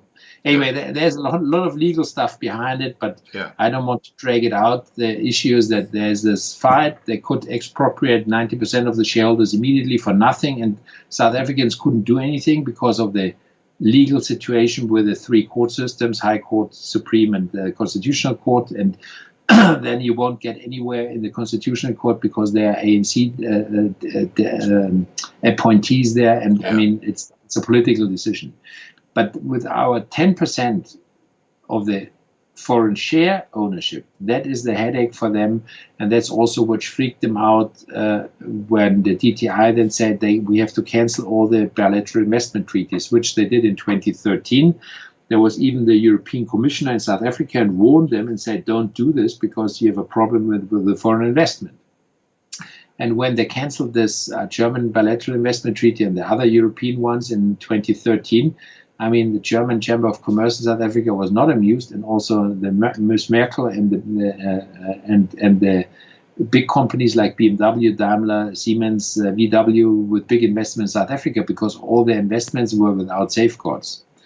And that's the reason why they founded this bilateral investment treaty as a start in 1996, to give international investment some security that you actually know when you invest in this country that you can't get robbed by daylight. Okay, now why has Julius Malema then put in a bill calling for it to be nationalized if he knows, or doesn't he know, that it's not going to work? He's a populist. I mean, actually, he's also, in my view, I mean, he's, as you had other talks about the Stellenbosch Mafia, I mean, nobody knows actually who's really behind him and paying him. I think he learned a lot over the years. I followed him very closely, and he's rhetorically very, very good and intelligent and everything. But I mean, he's like a very, I mean, he's looking to increase his voting. He's capital. a loose cannon.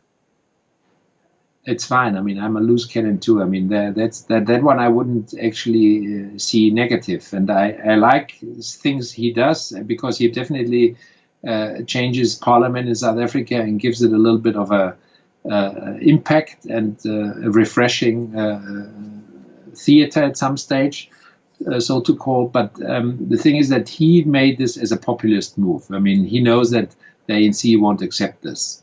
And he just needs to show his members and people in the public that actually he does something, you know. And it's easy to say, they take away the stuff from the foreigners. I mean, they don't deserve anything in our country.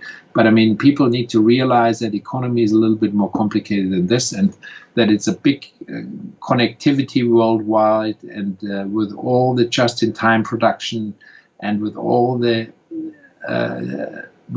international links. I mean, it's important, because Germany, for instance, is I think the second biggest market for South Africa. No, I just have to interrupt for a second, Michael, and I just need to express something here. Just now you mentioned about how there's this word in Germany which if a family member does something that impacts the whole family, which is what they tried to do in South Africa with you and your family. Now, Julius Malema is despised in South Africa by the minority groups, because he is using his rhetoric to cause farmers to be murdered. He's actually going out there saying, kill the Boer, kill the Boer.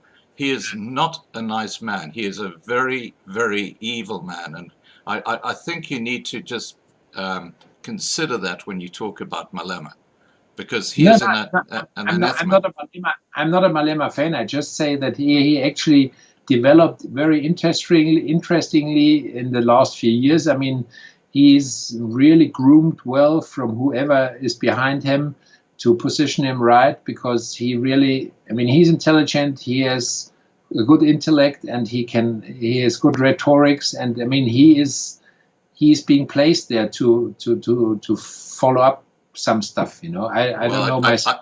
I just have to say this is the first time I've disagreed with you in this interview, because I know how the South African community hate Julius Malema, and with good reason.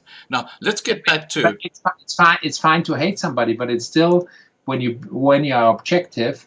I mean, he knows what he's talking about. He knows what strings to pull. I mean, even if you like him or not, I mean, you have to admit that he has a certain quality as a politician which others don't have. Well, okay, I'm going to get us back on track, because I certainly didn't come here to discuss that idiot.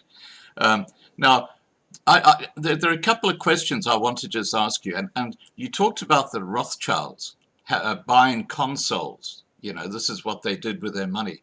Where are the Rothschilds' assets? I mean, no one seems to know how much money they've got and where their assets are. So how have they hidden this? I mean, there are plenty of books. I mean, there's the one about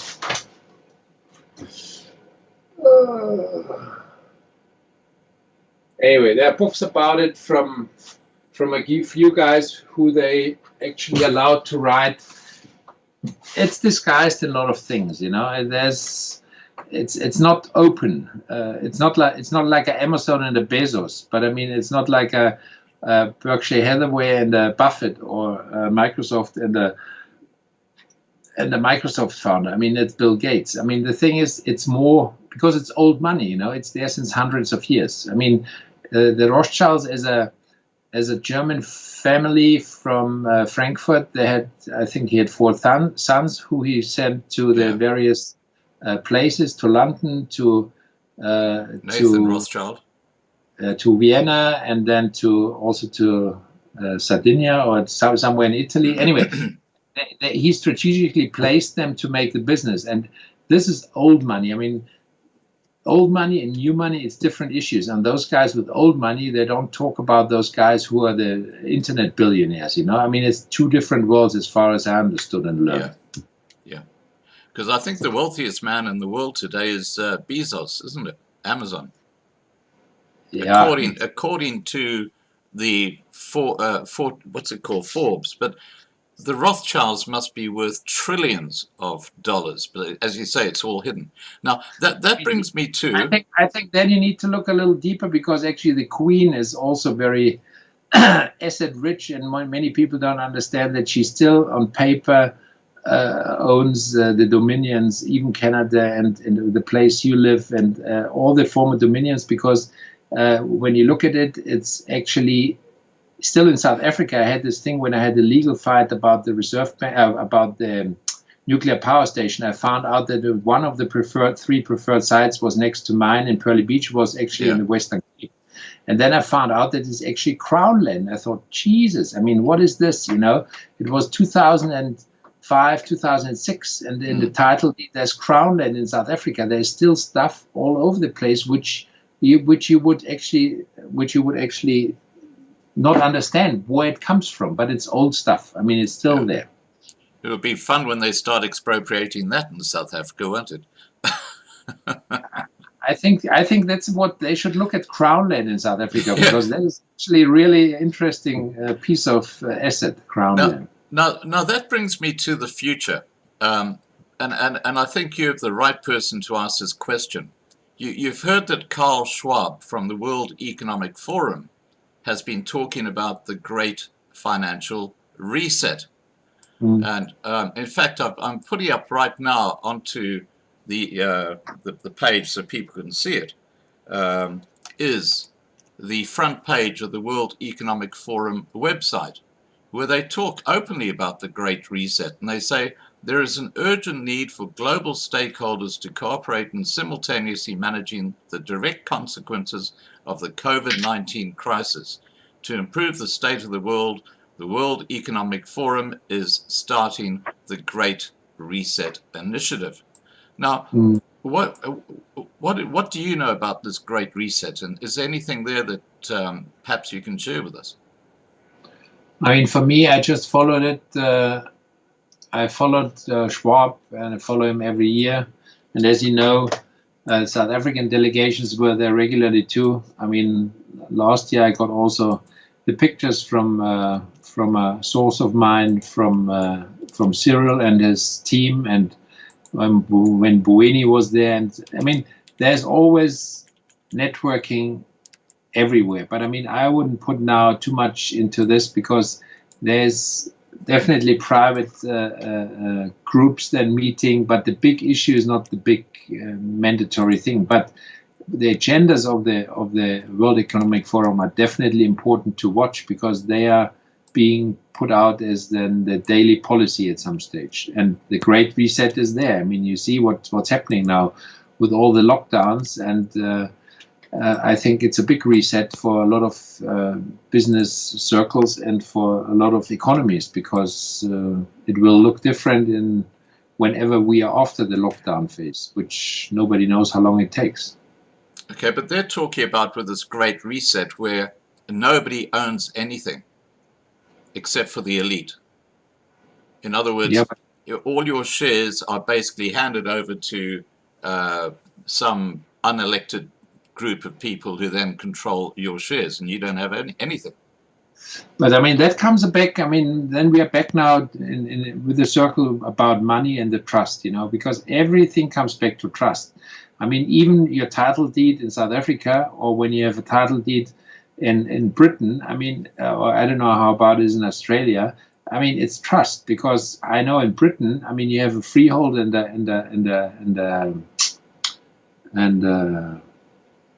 the leasehold, and actually what you buy in England, it's not alluvial right like in America. In America, when you buy a property, you own what's in the ground and you own what's above you. That's how, for instance, the church in New York sold the air rights and made a lot of money, because they were allowed the neighbors to build a skyscraper. That's the one extreme of alluvial rights. On the other side, you have something like Germany in between, and then you have something where in Britain, for instance, or in those things where you have actually the leasehold and freehold in title deeds, which are, in my view, options. I mean, you have an option to sell, and people believe in it, and that's why when you buy a property in Britain, and then as long as the other person believes in the title deed and the option, you get a price for it. But it's trust, because it's not an alluvial right like in America, where you own everything, you know, and that's the thing. It always comes back to trust. And when you build a currency, a new currency, you need to have trust. You believe maybe in the gold and the silver standard, or in the commodity-based currency. And I strongly believe in that you leave this one open to find out by the market, because we won't be smart enough to understand what is the best for every municipality, local community, country, region, whatever, you know, because you have different climate zones, you have different things, you will have different currency possibilities. I mean, when you think about the currency in the Melanesia and in the South Pacific, you take shells, you take big rocks. I mean, whatever came, people actually used something which is there, plentiful or not, and people just use it as a collateral because they trust it. And that is actually the thing behind currency and money. You need to build something where you trust. And when people don't trust now the fiat currency anymore, and when people get rid of their banknotes or of their checking accounts, I mean, then something else needs to take place. I don't know what takes place, but I think that we need to have some digital possibilities, because we are ripe for it. Right. Now, what I'm going to do now, Michael, is I'm going to start putting questions that I've received in the side chat to you, and I'll start off with I'll start off in the order that the questions came through. Barbara Sattler has asked, has the South African Reserve Bank ever made a loss? I think you said yes. That was in 1931, wasn't it? It made one loss when the English guys went off the gold standard, and that's because of the gold which South Africa had to put in as a collateral into the mint in London for the sovereigns, for the gold coins. There was a technical loss which they made.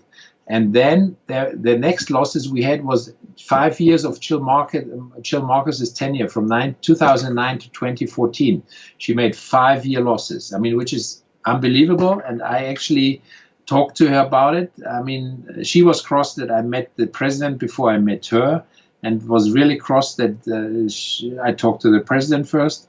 And she told me then at the meeting in the tower, in the boardroom at the top, she told me, look, I make sure that we go through and at this time the Reserve Bank had 10 billion rand in reserves. She said, we go through the reserves that you as shareholders don't get anything. And she really, for 5 years in a row, made a loss. I mean, you look at the years, I mean, the business year of the Reserve Bank is from March to February. I mean, you look at the years 2009, 10, 11, 12, 13. I mean, you look at those 5 years, or maybe it's 14. I mean, I have to. Anyway, the 5 year of tenure of Jill Marcos, 5 losses, which in a normal central bank is not possible because a central bank has a special balance sheet. Yeah. I mean, I said the only technical thing why there was a loss in the 30s in the Reserve Bank was because of this off the gold standard, which is not a normal thing. But with normal business, I mean, because a central bank can create currency, you know. That is actually when you look at the central bank, when you look at the web page and look at the annual report, then you see it. Then you have actually 155 billion in notes and coins in circulation per the end of 2020, okay, 31st of March 2020. Right. And those ones you can increase as much as you want. And with all the security features, I mean, the South African banknote company has the best machines. They have Komori, they have actually Koenig & Bauer from Germany. It's very limited stuff for banknote production because it's a closed shop that people can't counterfeit so easily about printing paper, color, printing machines, and security issues. Now, when you take the highest banknote with the most security features, there's still the Swiss franc, and then comes the euro a little after. But the Swiss franc, and take a 500 euro note, for instance. A 500 euro note costs 60 euro cents to produce. And this has much more security features than a 200 rand note. But anyway, the South African banknote company can produce as many banknotes as they want, and then you just increase your liability side in the balance sheet. Therefore, you can do whatever you want. Normally, you don't make a loss. Now, how did Jill Marcos achieve this? Because Jill Marcos actually, through this position which is called Gold and Foreign Exchange Contingency Reserve Account, which got introduced with the 1989 Act on the liability side, which is now to the tune of 436 billion rand. Okay, that means this is now roughly 40% of the balance sheet of the Reserve Bank is the GEFCRA account, the Gold and Foreign Exchange Contingency Reserve Account. That is normally the buffer where the profit and the loss in the foreign exchange and the gold goes to the government or not, or comes off the government. Right. Therefore, you can't make a loss normally because there's this position in it since now 30 odd years. But Jill Marcos actually pulled this business through the income statement, and actually made really for 5 years a loss, and drove down the retained earnings, which were over 10 billion, to I think 3 billion or whatever within 5 years. I mean, she destroyed money, and that's what I said. I mean, she is the crook, you know. She really destroyed a lot of money for the country. Okay, now just moving on to the next question. Christian Pretorius has asked, what does Michael think about the Fed's money printing and the future of the US dollar? Will it end up like Zimbabwe?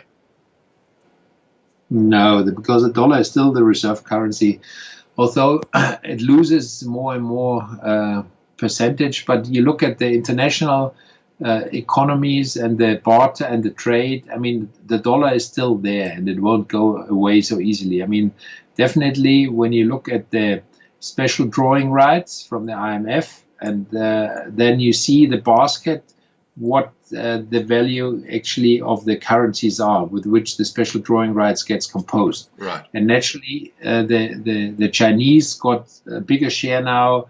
I mean, the Russians are decoupled from the whole thing with the ruble.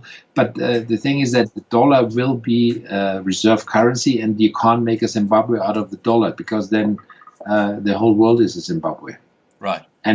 And then go back to Zimbabwe. I mean, what happened to Zimbabwe? They gave up the SIM dollar after this big thing, and they actually didn't introduce their own legal tender. I mean, that is actually was a nice experiment from the international central banking gang, I think coordinated by the BIS or the IMF.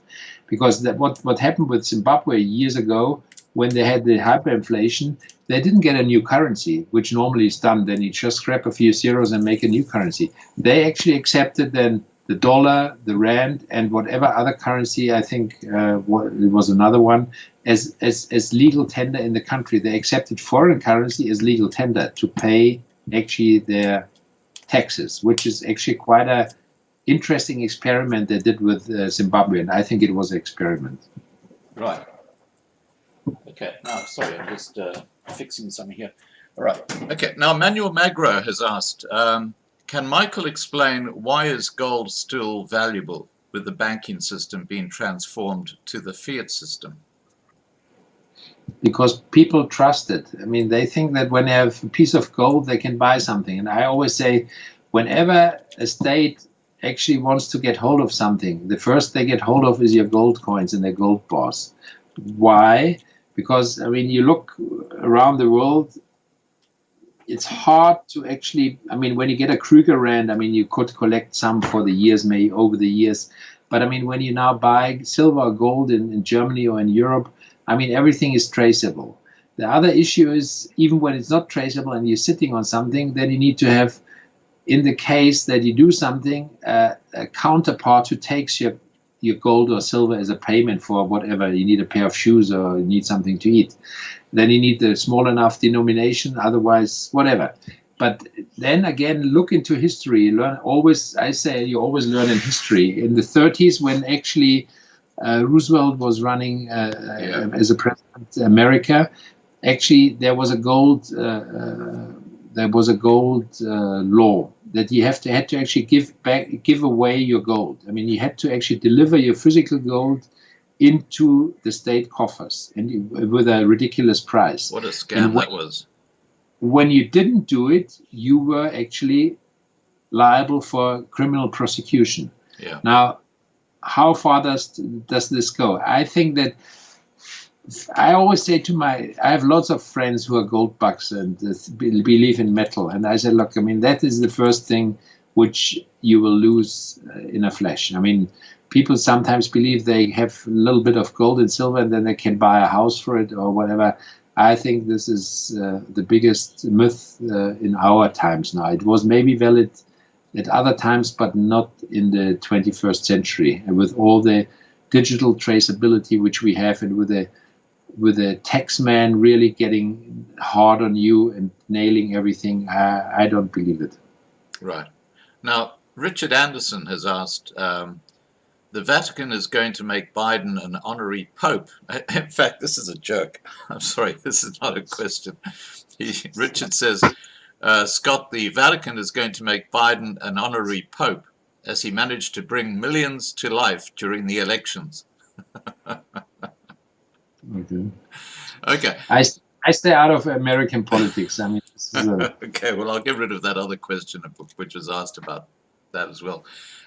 Jan van Riebeck says, when does our guest estimate when countries will all go financially digital? Well, that's difficult. I mean, I think it can go quickly, because what we saw with Corona, the world can change overnight with a lot of things. I mean, nobody thought in Europe that you can do home office and work from home and do virtual stuff, and it still works. I mean, I think that we are more adaptable than people think most of the time. But and the structure is there too, and the systems are there too. But I think there's still a while until the decision makers are able to have a right system, because I followed it in so many countries. I don't see who is actually understanding blockchain and what you can do in the Bundesbank or in the European Central Bank. I mean, I follow it closely, and South Africa made the experiment with the blockchain. I'm not a big blockchain fan, although it's an interesting concept, because I think that's I mean, I'm not a Bitcoin fan, let's say this, but I mean, a blockchain can do a lot of things as a distributed ledger. And as long as you build trust, then you can actually gain something and build up a new system. But I mean, it's a long haul. It's not something which I see. Maybe I'm wrong, and there is something already planned, and they pull it out of the hat, and it's happening tomorrow. But I don't see it, although technically possible. Right. Now, I just want to get back to the global reset, because this is relevant to what we've just been talking about. And that is a part of the global reset is a single global currency. Now, you've talked about special drawing rights that each country has, depending on its assets or equity or whatever it is, but they all have SDRs, as they're called. Do you think that SDRs might become the new global currency? I mean, you go back to actually Keynes. I mean, Keynes wanted to actually, that was in the 30s. I mean, now 90 years ago nearly, he wanted to actually have a world currency. I mean, there's always the dreams of it. I think it's definitely possible, but I go really the other way. I said, this is total bollocks. I mean, you don't need one currency. You need 1 million currencies or 10 million currencies. Everybody should be able to use their own currency, and then we will see what will be survival of the fittest, what will be the best currency for the communal thing, for the region, for the district, for whatever, because I tell you, every country needs different currencies, because you have different commodities you're trading. I mean, why do you want, when you only have millies trading potatoes, which you don't have, or whatever, I mean, it doesn't make any logic sense to me, but you trade with something where you understand it, where you have, I mean, nobody within in the Central African Republic wants to trade in shells, which are plenty there on islands in the South Pacific, but not in the Central African Republic, I mean, I think it needs to be a pluralistic stuff and not a centralistic stuff. I mean, that's my personal belief, and I don't see that it's possible to make a one world currency. I mean, I know about this one world government, one world currency stuff, but I don't see how they will manufacture this. I mean, and then you need one world tax man, and you need global taxes, and I mean, it can all come, but I mean, it's complicated enough in the countries itself. I mean, then you take 54 African countries and make it in the African Union, and then you make it in the world with over 200 countries. I mean, I think it's a lot of coordination. Right. Well, interesting about what you're saying, because I had a fellow by the name of Michael Tellinger on my live stream months ago now, and he's come up with this idea of one town in South Africa where just the residents of that town worked like a little community. They basically cut themselves off from the other towns, and if obviously they still trade with the other towns. This is going back like the Middle Ages, where that community becomes its own little area. And I think your idea I know little communities. Let me just finish. I think your idea of communities, a little community having its own currency, would fit in really well with that concept. Sorry, back to you. I know Michael telling us since long. I mean, there are so many people out there who have ideas. The problem I always had is to bring the people together. I mean, we tried this since 15 years to have groups. I mean, I had people in America and England. I mean, we have in various countries people who are pulling along, but then everybody wants to have his idea, and we're pulling mainly in the same direction, but one is pulling this way and one is pulling that way, and we want to both go in this direction. Yeah. And there are so many people who don't want to be flexible enough. Now, what I learned over the years, we need to have the flexibility to be open, because it will be not one size fits all. Doesn't work. I mean, there is so many. Take Europe. I mean, take Africa. I mean, there's so many languages. I mean, you can't just one size fits all. Doesn't work. I mean, I don't see it. Yeah. Well, there is one perfect little example of a community that is working in South Africa, and that's the Afrikaans town of Orania. Now, let's move on to what Dane Wenzel has asked. He says, let's take Orania and their own currency. But I mean, what is it? It's actually based on the rand, which is, in my view, a wrong concept, because they should have made their own currency without being backed by the rand, you know? Because when the people trust their own currency, they don't need the rand backing. They can trade within themselves with coupons or anything. And then you just need to have a good lawyer who actually, within the law of the country, makes the right naming to it, how you actually can do it, because you can always find a loophole how you actually can use something as a currency, although you're not in breach with the Reserve Bank Act or with other things. Yeah, well, their currency is called the ORA, O-R-A, and it's on par with the rand. Yeah, that's the thing. Yeah, okay.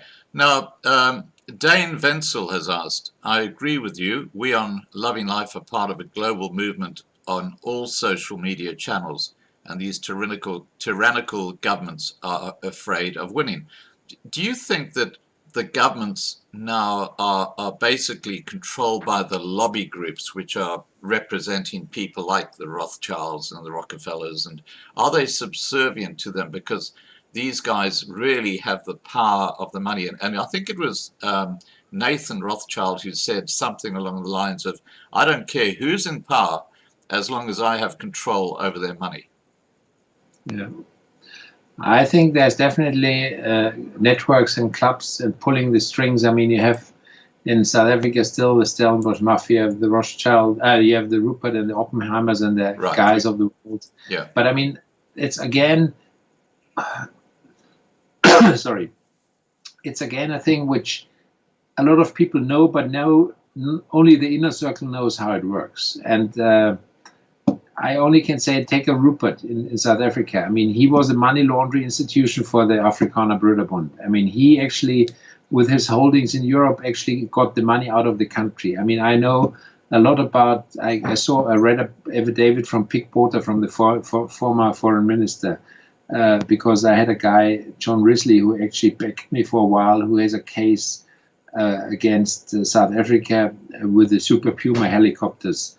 I mean, the thing is that they laundered the money through the Paris embassy, through the French embassy, through the South African embassy in Paris. They actually laundered the money and put it every week, $50 million into KBL, into a Luxembourg bank. And with this stuff, they bought then the armaments and whatever other things which they were not allowed to officially buy. There's always a loophole around, and there's always middlemen who actually, for a cut, make something available. That's a natural thing. You can't avoid it, and I think that's difficult. I mean, yeah. Okay. Next question.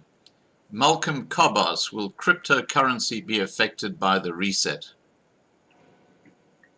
I mean, cryptocurrency. You take the Bitcoin and the whole mystery behind the founder, who is still not officially there or not there. And it's not so old, the concept. When you look how many currencies are based on the Bitcoin principle and how many altcoins you have. And I only can say that the Bitcoin is the most not anonymous currency, in my view, which you have, because the law enforcement agencies, then they can track everything, because everything is in the public ledger. Once you have one key, you can follow it with the hashes and everything. I don't believe that with a cryptocurrency you can actually launder money. I mean, there are other ways how it's still done. And therefore, I think the cryptocurrencies can be cut down very quickly when governments want to do it, because it's, I mean, you saw it with the Chinese, what they did with Bitcoin for a while. There's always ways how you can curb it in. And I mean, it had big effect on the Bitcoin price when the Chinese made some moves, if it's allowed or not, and to what extent or not. I mean, and again, we're coming back to the thing. It's always about trust. I mean, you need to trust that a Bitcoin, when you go to a machine or you go to somebody who is a dealer, gives you rands or dollars or something in exchange. Because what can you buy with the Bitcoin? I mean, you can maybe buy at a shop, a coffee or whatever, whoever accepts Bitcoin, but until you can be paid in Bitcoin, I don't know if maybe I'm too slow on this, and maybe there's already companies out there who pay their employees in Bitcoin, and there's shops which just trade in Bitcoin. But I mean, I don't see that it's happening so quickly, because you still have the tax thing. And there comes actually a quite interesting example from Switzerland. They have a VIR, called a VIR. They have a local currency with a cooperative, which is actually a accepted legal tender. And Switzerland is not a Ubuntu or bush country, you know. Right. I mean, they are very sophisticated, but it's a very old society, cooperative, and with a VIR principle, and they can pay part of their taxes in this different currency which is existing in Switzerland, which is allowed. Not all, but part. And therefore, there are so many other ways to do it. And I think crypto is a nice toy for especially the young and the generation Z and Y and the tech interested people. But I think that you're not anonymous, and that you can be locked down also very easily from the authorities when they want to. Okay, now Nigel Soden has asked, please ask Michael about his opinions on George Soros. I mean, you know, everybody knows about a lot of foundations he makes and what he spends his money for. I mean, I followed him, what he did not just in South Africa, but also in other countries. But I mean, you're talking about the Rothschilds. I mean, he could be one of the agents who actually that's exactly is right. multiplied for doing some stuff. You know, I mean, you have so many agents who are doing things where you wonder, where does the money come from? Because I mean, I was in investment banking and brokerage and looked at the whole stuff from the security side. I never really understood where Soros made his money. I mean, where does the money come from? I mean, I looked at his funds, I looked at the stuff. Okay. I was a little bit lost. So he could be a front for the Rothschild family. For anybody who actually wants to, I mean, I know it in local levels from Germany, where, I mean, we have political parties in Germany. We have a local Bavarian ANC. I call them Bavarian ANC. It's called the CSU. It's our Christian Socialist Union, which is running Bavaria since after World War II. Therefore, they're since 70 years in power, and it's really interesting to follow them. Right. And they had actually one guy who wanted to be a chancellor, who was actually paid for by a guy who is very rich family. His family actually owns most of the inner city of Munich, and his father started Allianz Insurance and Siemens and other companies in 1870. Anyway, there's a lot of people who actually have a little bit of cash and they play and they pay politicians to do things, and therefore I followed this on local level, and it will happen everywhere. You know, you have people who have money and who have an agenda, and then they just have agents who they pay, who pays somebody else. You know, I mean, like take South Africa. I mean, that's the thing which I always say to people: look at South Africa and Germany. The relation is very close, because the handover in 1990 to 1994 wouldn't have been possible without the Social Democrats in Germany, because the SPD in Germany is actually the sister organization from the ANC. And the ANC got funded by the Friedrich Ebert Stiftung, which is the foundation of the SPD. And without the money of the SPD, the ANC couldn't exist. And interestingly enough, the opposition, the DA in South Africa, is funded by the German liberals, by the FDP, by their Friedrich Naumann Stiftung, by their foundation. And it was admitted by Sille when she was in Berlin, because actually the conservative parties in Germany, they never were allowed to actually get their fingers in the South African politics since 1994, because they paid, or they supported the apartheid guys before. Therefore, it's quite interesting when you look at South African-German relation, there is a lot of intrinsic connections which many people can't even believe. Right. I mean, you look at the people being trained. I mean, you take Matthew Sposa, former treasurer of the ANC. I mean, he got educated in East Germany. You have loads of people who got educated in East Germany, military-wise from the ANC, and then later on, Matthew Sposa was actually with the German Prime Minister, who then later on was German President, Rau. and learned his tricks there. I mean, there is lots of stuff between Germany and South Africa, which actually you should look at in a separate instance. Yeah, well, I'll tell you something very interesting about what you're just saying. There's a prophet, a South African prophet called Sina van Rensburg, and a lot of South Africans believe intrinsically in his prophecies. And in one of his prophecies, he says after the Africans governed South Africa for a short period of time, the Afrikaners and the Boers will come back, and their military support will be from Germany. And he actually refers to this in his prophecy. So it's quite an interesting overlap there. I only can tell you that our military doesn't work. How should Germany support another military? Well, anyway, that maybe it's money, maybe whatever it is. It's sort of our IT for our military is written in the 60s in languages which you don't even know. It's assembler and stuff. I mean, German military doesn't work because our IT doesn't work for them. I mean, therefore, you need to set up a new German military first. Okay, now Jack Boerter asks, why do we have different buying and selling exchange rates? Where does this money go to? Okay, that's an interesting thing. What I talked to you, what you people interested should look at, it's called the CLS, Continuous Linked Settlement System. That was an issue which actually the Reserve Bank got pressured into in 2007.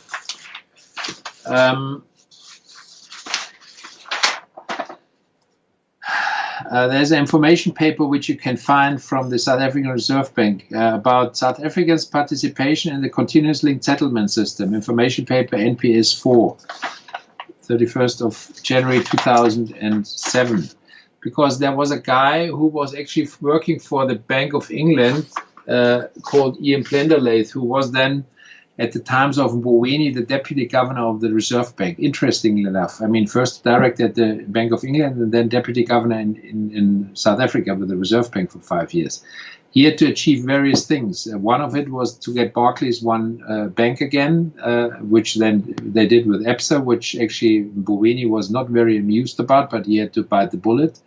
And the most important thing was this, to get the South African Reserve Bank into this continued linked settlement system. You look it up, it's a bank in Switzerland, CLS Bank in Switzerland. It's a holding in Britain, CLS holding in the UK. And it's working out of New York under the auspices of the Federal Reserve of New York. It's an Edge Corporation in New York, CLS. And that one is actually owned by over 80 commercial banks. Wow. And they are doing the world currency exchanges. I mean, that means when you buy a dollar in South Africa, it goes via the Reserve Bank into the CLS system in New York, and there you get the settlement. And due to the fact that the South African Reserve Bank is actually the central banker of the SADC countries through SADC Bankers, which is sitting in the Reserve Bank in Pretoria. SADC Bankers is responsible for the 17 SADC countries.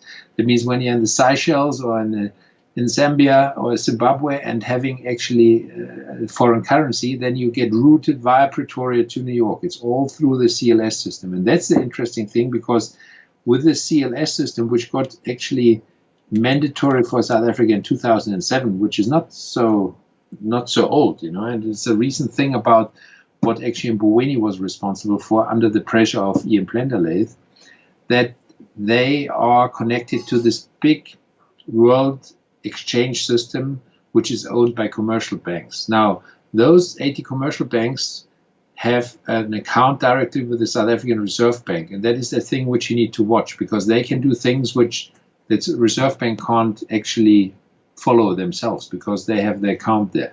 Now, as far as I know, from the beginning, from the 4 big banks in South Africa, only Standard Bank was a member of the CLS. That means when EBSA or Nedbank or the others had to trade, that had to actually use the facility of Standard Bank. It's quite complicated on the technical side, but this is an important thing to understand about currencies in South Africa and in Africa, in sub-Saharan Africa or in the SADC countries. It's all run in Church Street through the Reserve Bank, through the SADC bankers, which then goes to the CLS system. Right. Now, I'm just going to put on the screen very quickly a $100 trillion Zim banknote. And the reason I'm raising that is because what I'd like you to just explain to us is what went wrong in Zimbabwe, and could South Africa go the same way? Where's the bill? Have you got my internet on there? I'll show you. I show you the German bills here. Okay. That's from 1920. Yeah. Yeah. Wallpaper the walls. Yeah. Okay. But I have it hanging on my wall with inflation because it always reminds me where we come from. Yeah. Now, just getting back to that question, could South Africa follow Zimbabwe's route into absolute chaos when it comes to the value of the rand? I don't think that it's happening so quickly because South Africa is too important a country, because you only have three powerhouses in Africa. It's Egypt in the north, it's Nigeria in the middle, and South Africa at the bottom. And when you want to actually run a continent where the advanced nations need minerals and the resources cheaply, then they actually need to have some kind of a system. And South Africa is still a very important link in the system. I personally don't believe that it will happen in South Africa, even when you have politicians who make a big mess. I mean, they will be sorted out through the BIS and through other institutions and then be put straight again. What about China? China seems to be taking an increasing interest in South Africa and its resources. I mean, you see what's happened in Lesotho. I mean, it's Chinese. You see what happened in Tanzania. It's Chinese. You see what's happening in Kenya. Chinese investments.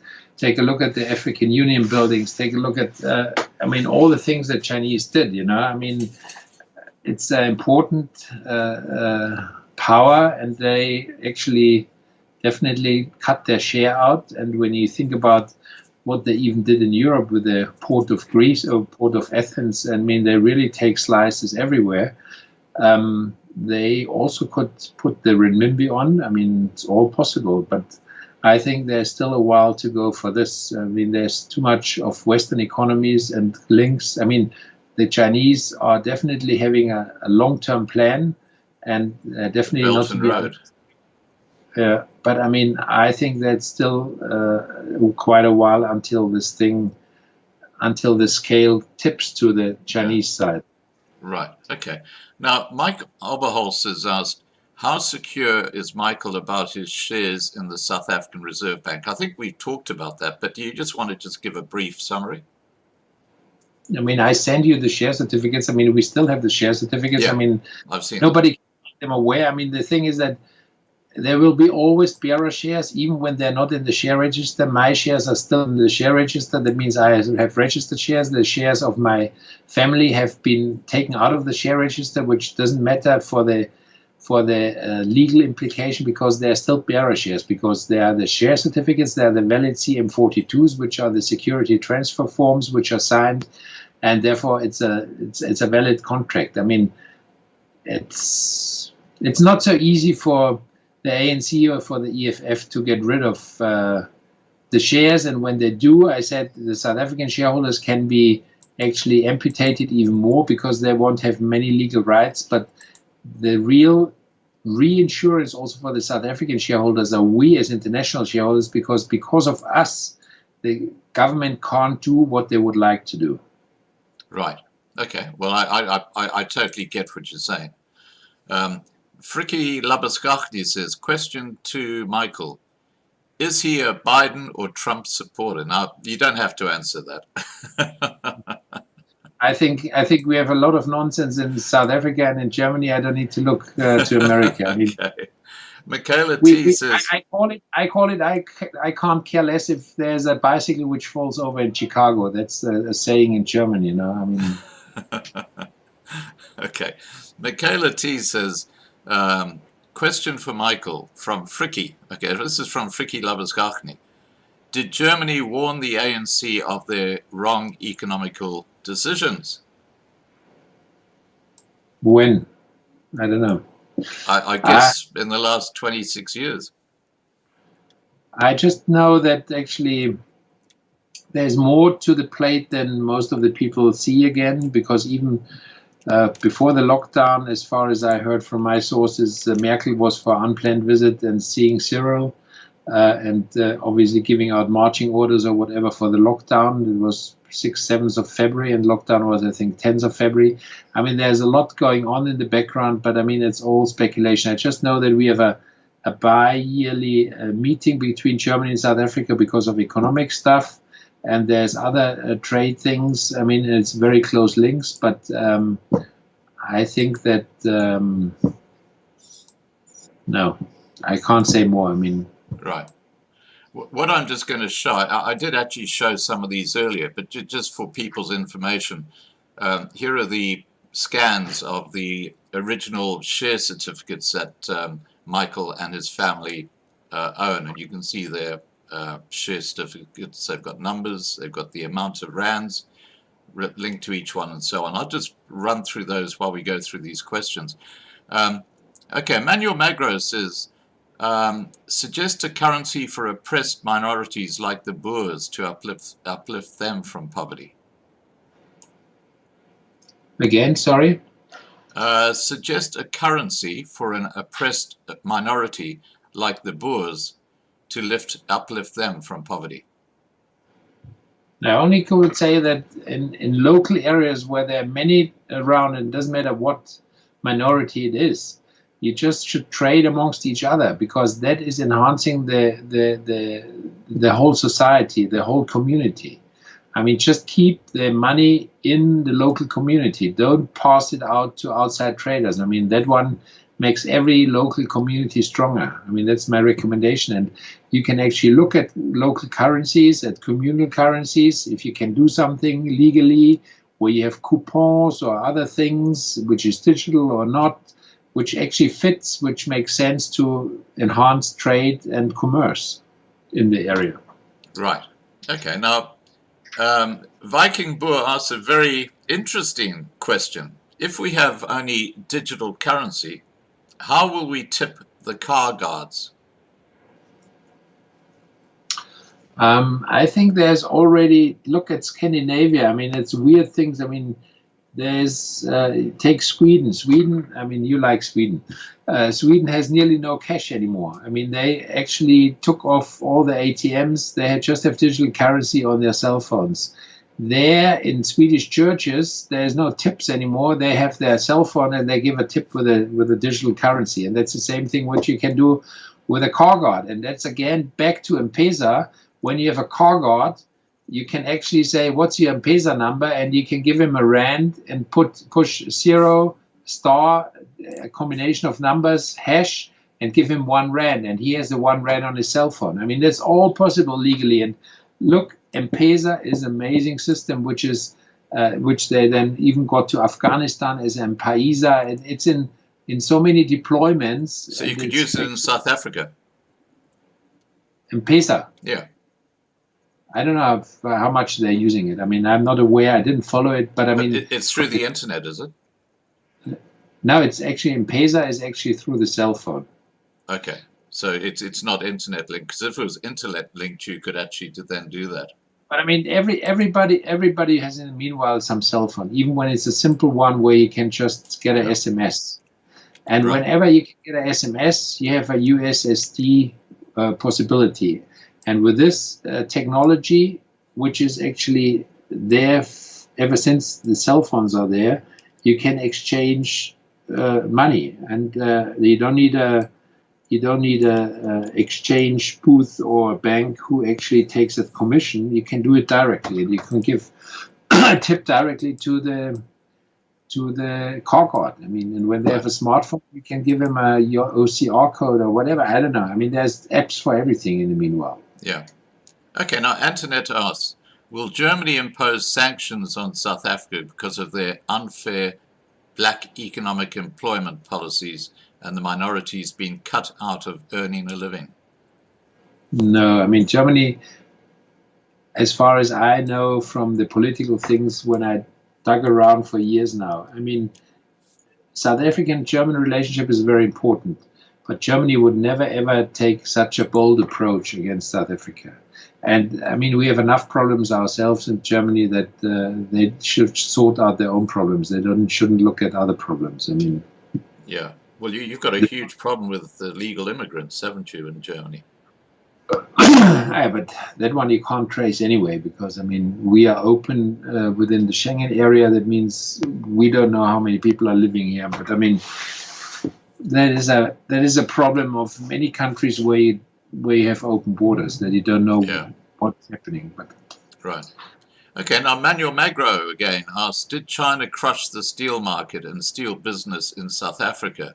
And if they're responsible, how do you prevent similar destruction economic plans in the future? Or how to prevent similar destructive economic plans in the future? I'm not a specialist in steel, but I definitely would think that they got engaged in getting their grips on the steel market. I don't know if they bought mills from, what's his name, from the Indian guy. I don't know. I mean, South Africa is always an important commodity place, and the Chinese are definitely playing their games, but I didn't follow the steel business, sorry.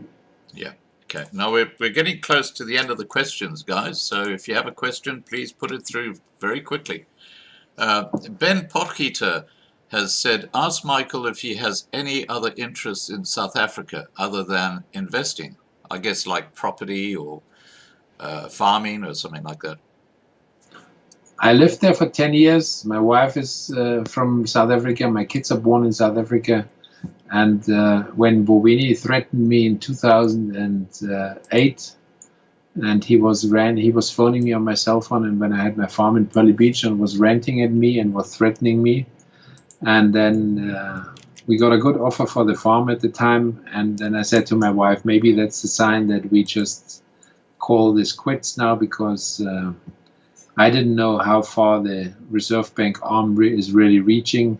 I mean, I learned a little more over the time. You need to watch out, because you always need to secure your back. But they're not like James Bond and the Majesty. I mean, they poisoned some shareholders, I know, over the years at the AGMs. I mean, they have their lethal tricks, but I mean, you don't need to eat and drink when you're at the AGM, and then you're safe within the building, and otherwise you just need to watch your back.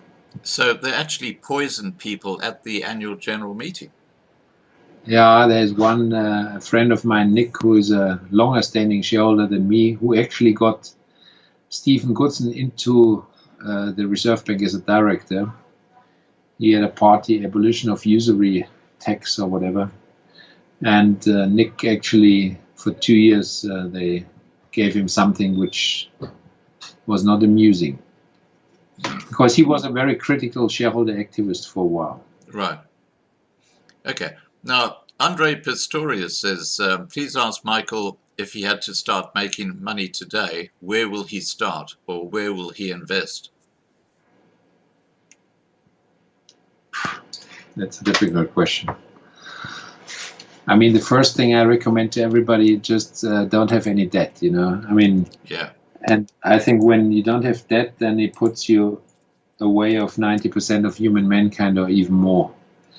Therefore, have some shelter, some house which you use for your family, which is paid off, and have the necessary assets, and then you're already much better off than most of the people. I mean, that's what's to start with. And then whenever you have the basics of the world, then it's a luxury problem what you do if you get a % more interest or not. But for me, most important is that stuff is liquid, it's not packed away for years, and there are not too many people who make a big commission with it. I mean, therefore, you don't need to feed the others.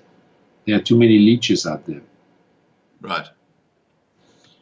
Now, in a related question, Angela Famark has asked, where do we move our investments to? The interest rate is appalling at the moment. What are your suggestions, Michael?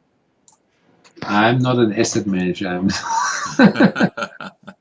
They should ask their asset manager. I mean, the thing is that when when they have debt, just repay the debt, get debt free, and after this, then it's all relative. Yeah. Okay. Viking Boer has said somebody must take a car guard app and make some money on it. That's to that question I asked you earlier. Okay, final question that I've got from the side chat. And we've had a marathon live stream. We've been going for nearly 2.5 hours.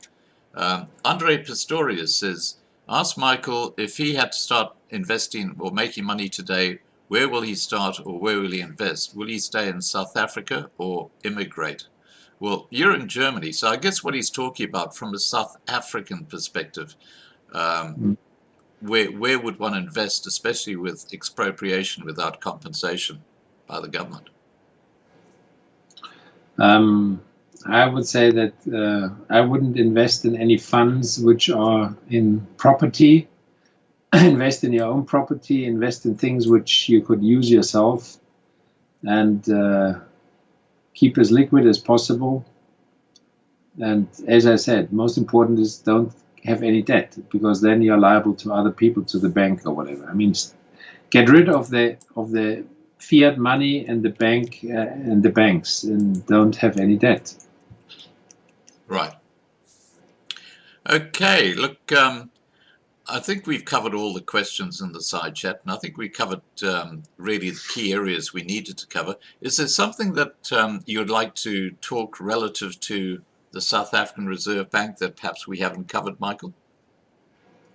No, I think that it's good that we kept this talk open now for years. I mean, I now for 15 years worked on this, that everybody knows about the Reserve Bank, which when I started it with the shares, it was really like a not very well known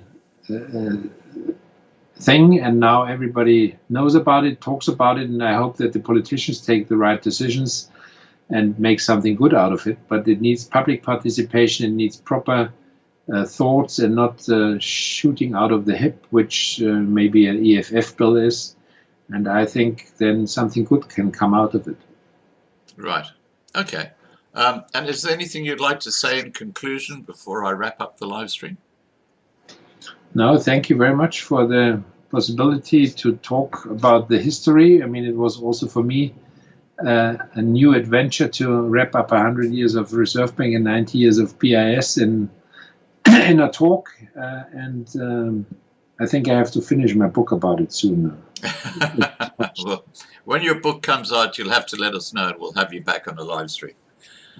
You see, the only thing which is there is actually the old book from, that's the only book about the Reserve Bank. It's from Gerhard de Kock, 1920 to 1952. That's Wow. the only thing which is actually...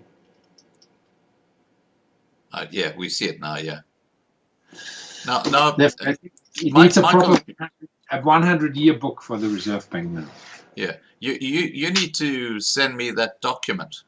That I sent you the bilateral treaty. Yeah, the bilateral trade thing that's going to stop them nationalizing the Reserve Bank, or up until 2034 anyway. Yeah, if you can send me that, I'll actually put it up on the internet and put the link in below the description of this video so people can actually download it. All right. I just want to thank our guest Michael so much. Michael, it's an intriguing subject, and you know, your knowledge in the area of central banks and BIS and all this sort of stuff, that a lot of people, including myself, have absolutely, or had absolutely no understanding of how they actually sit and work together.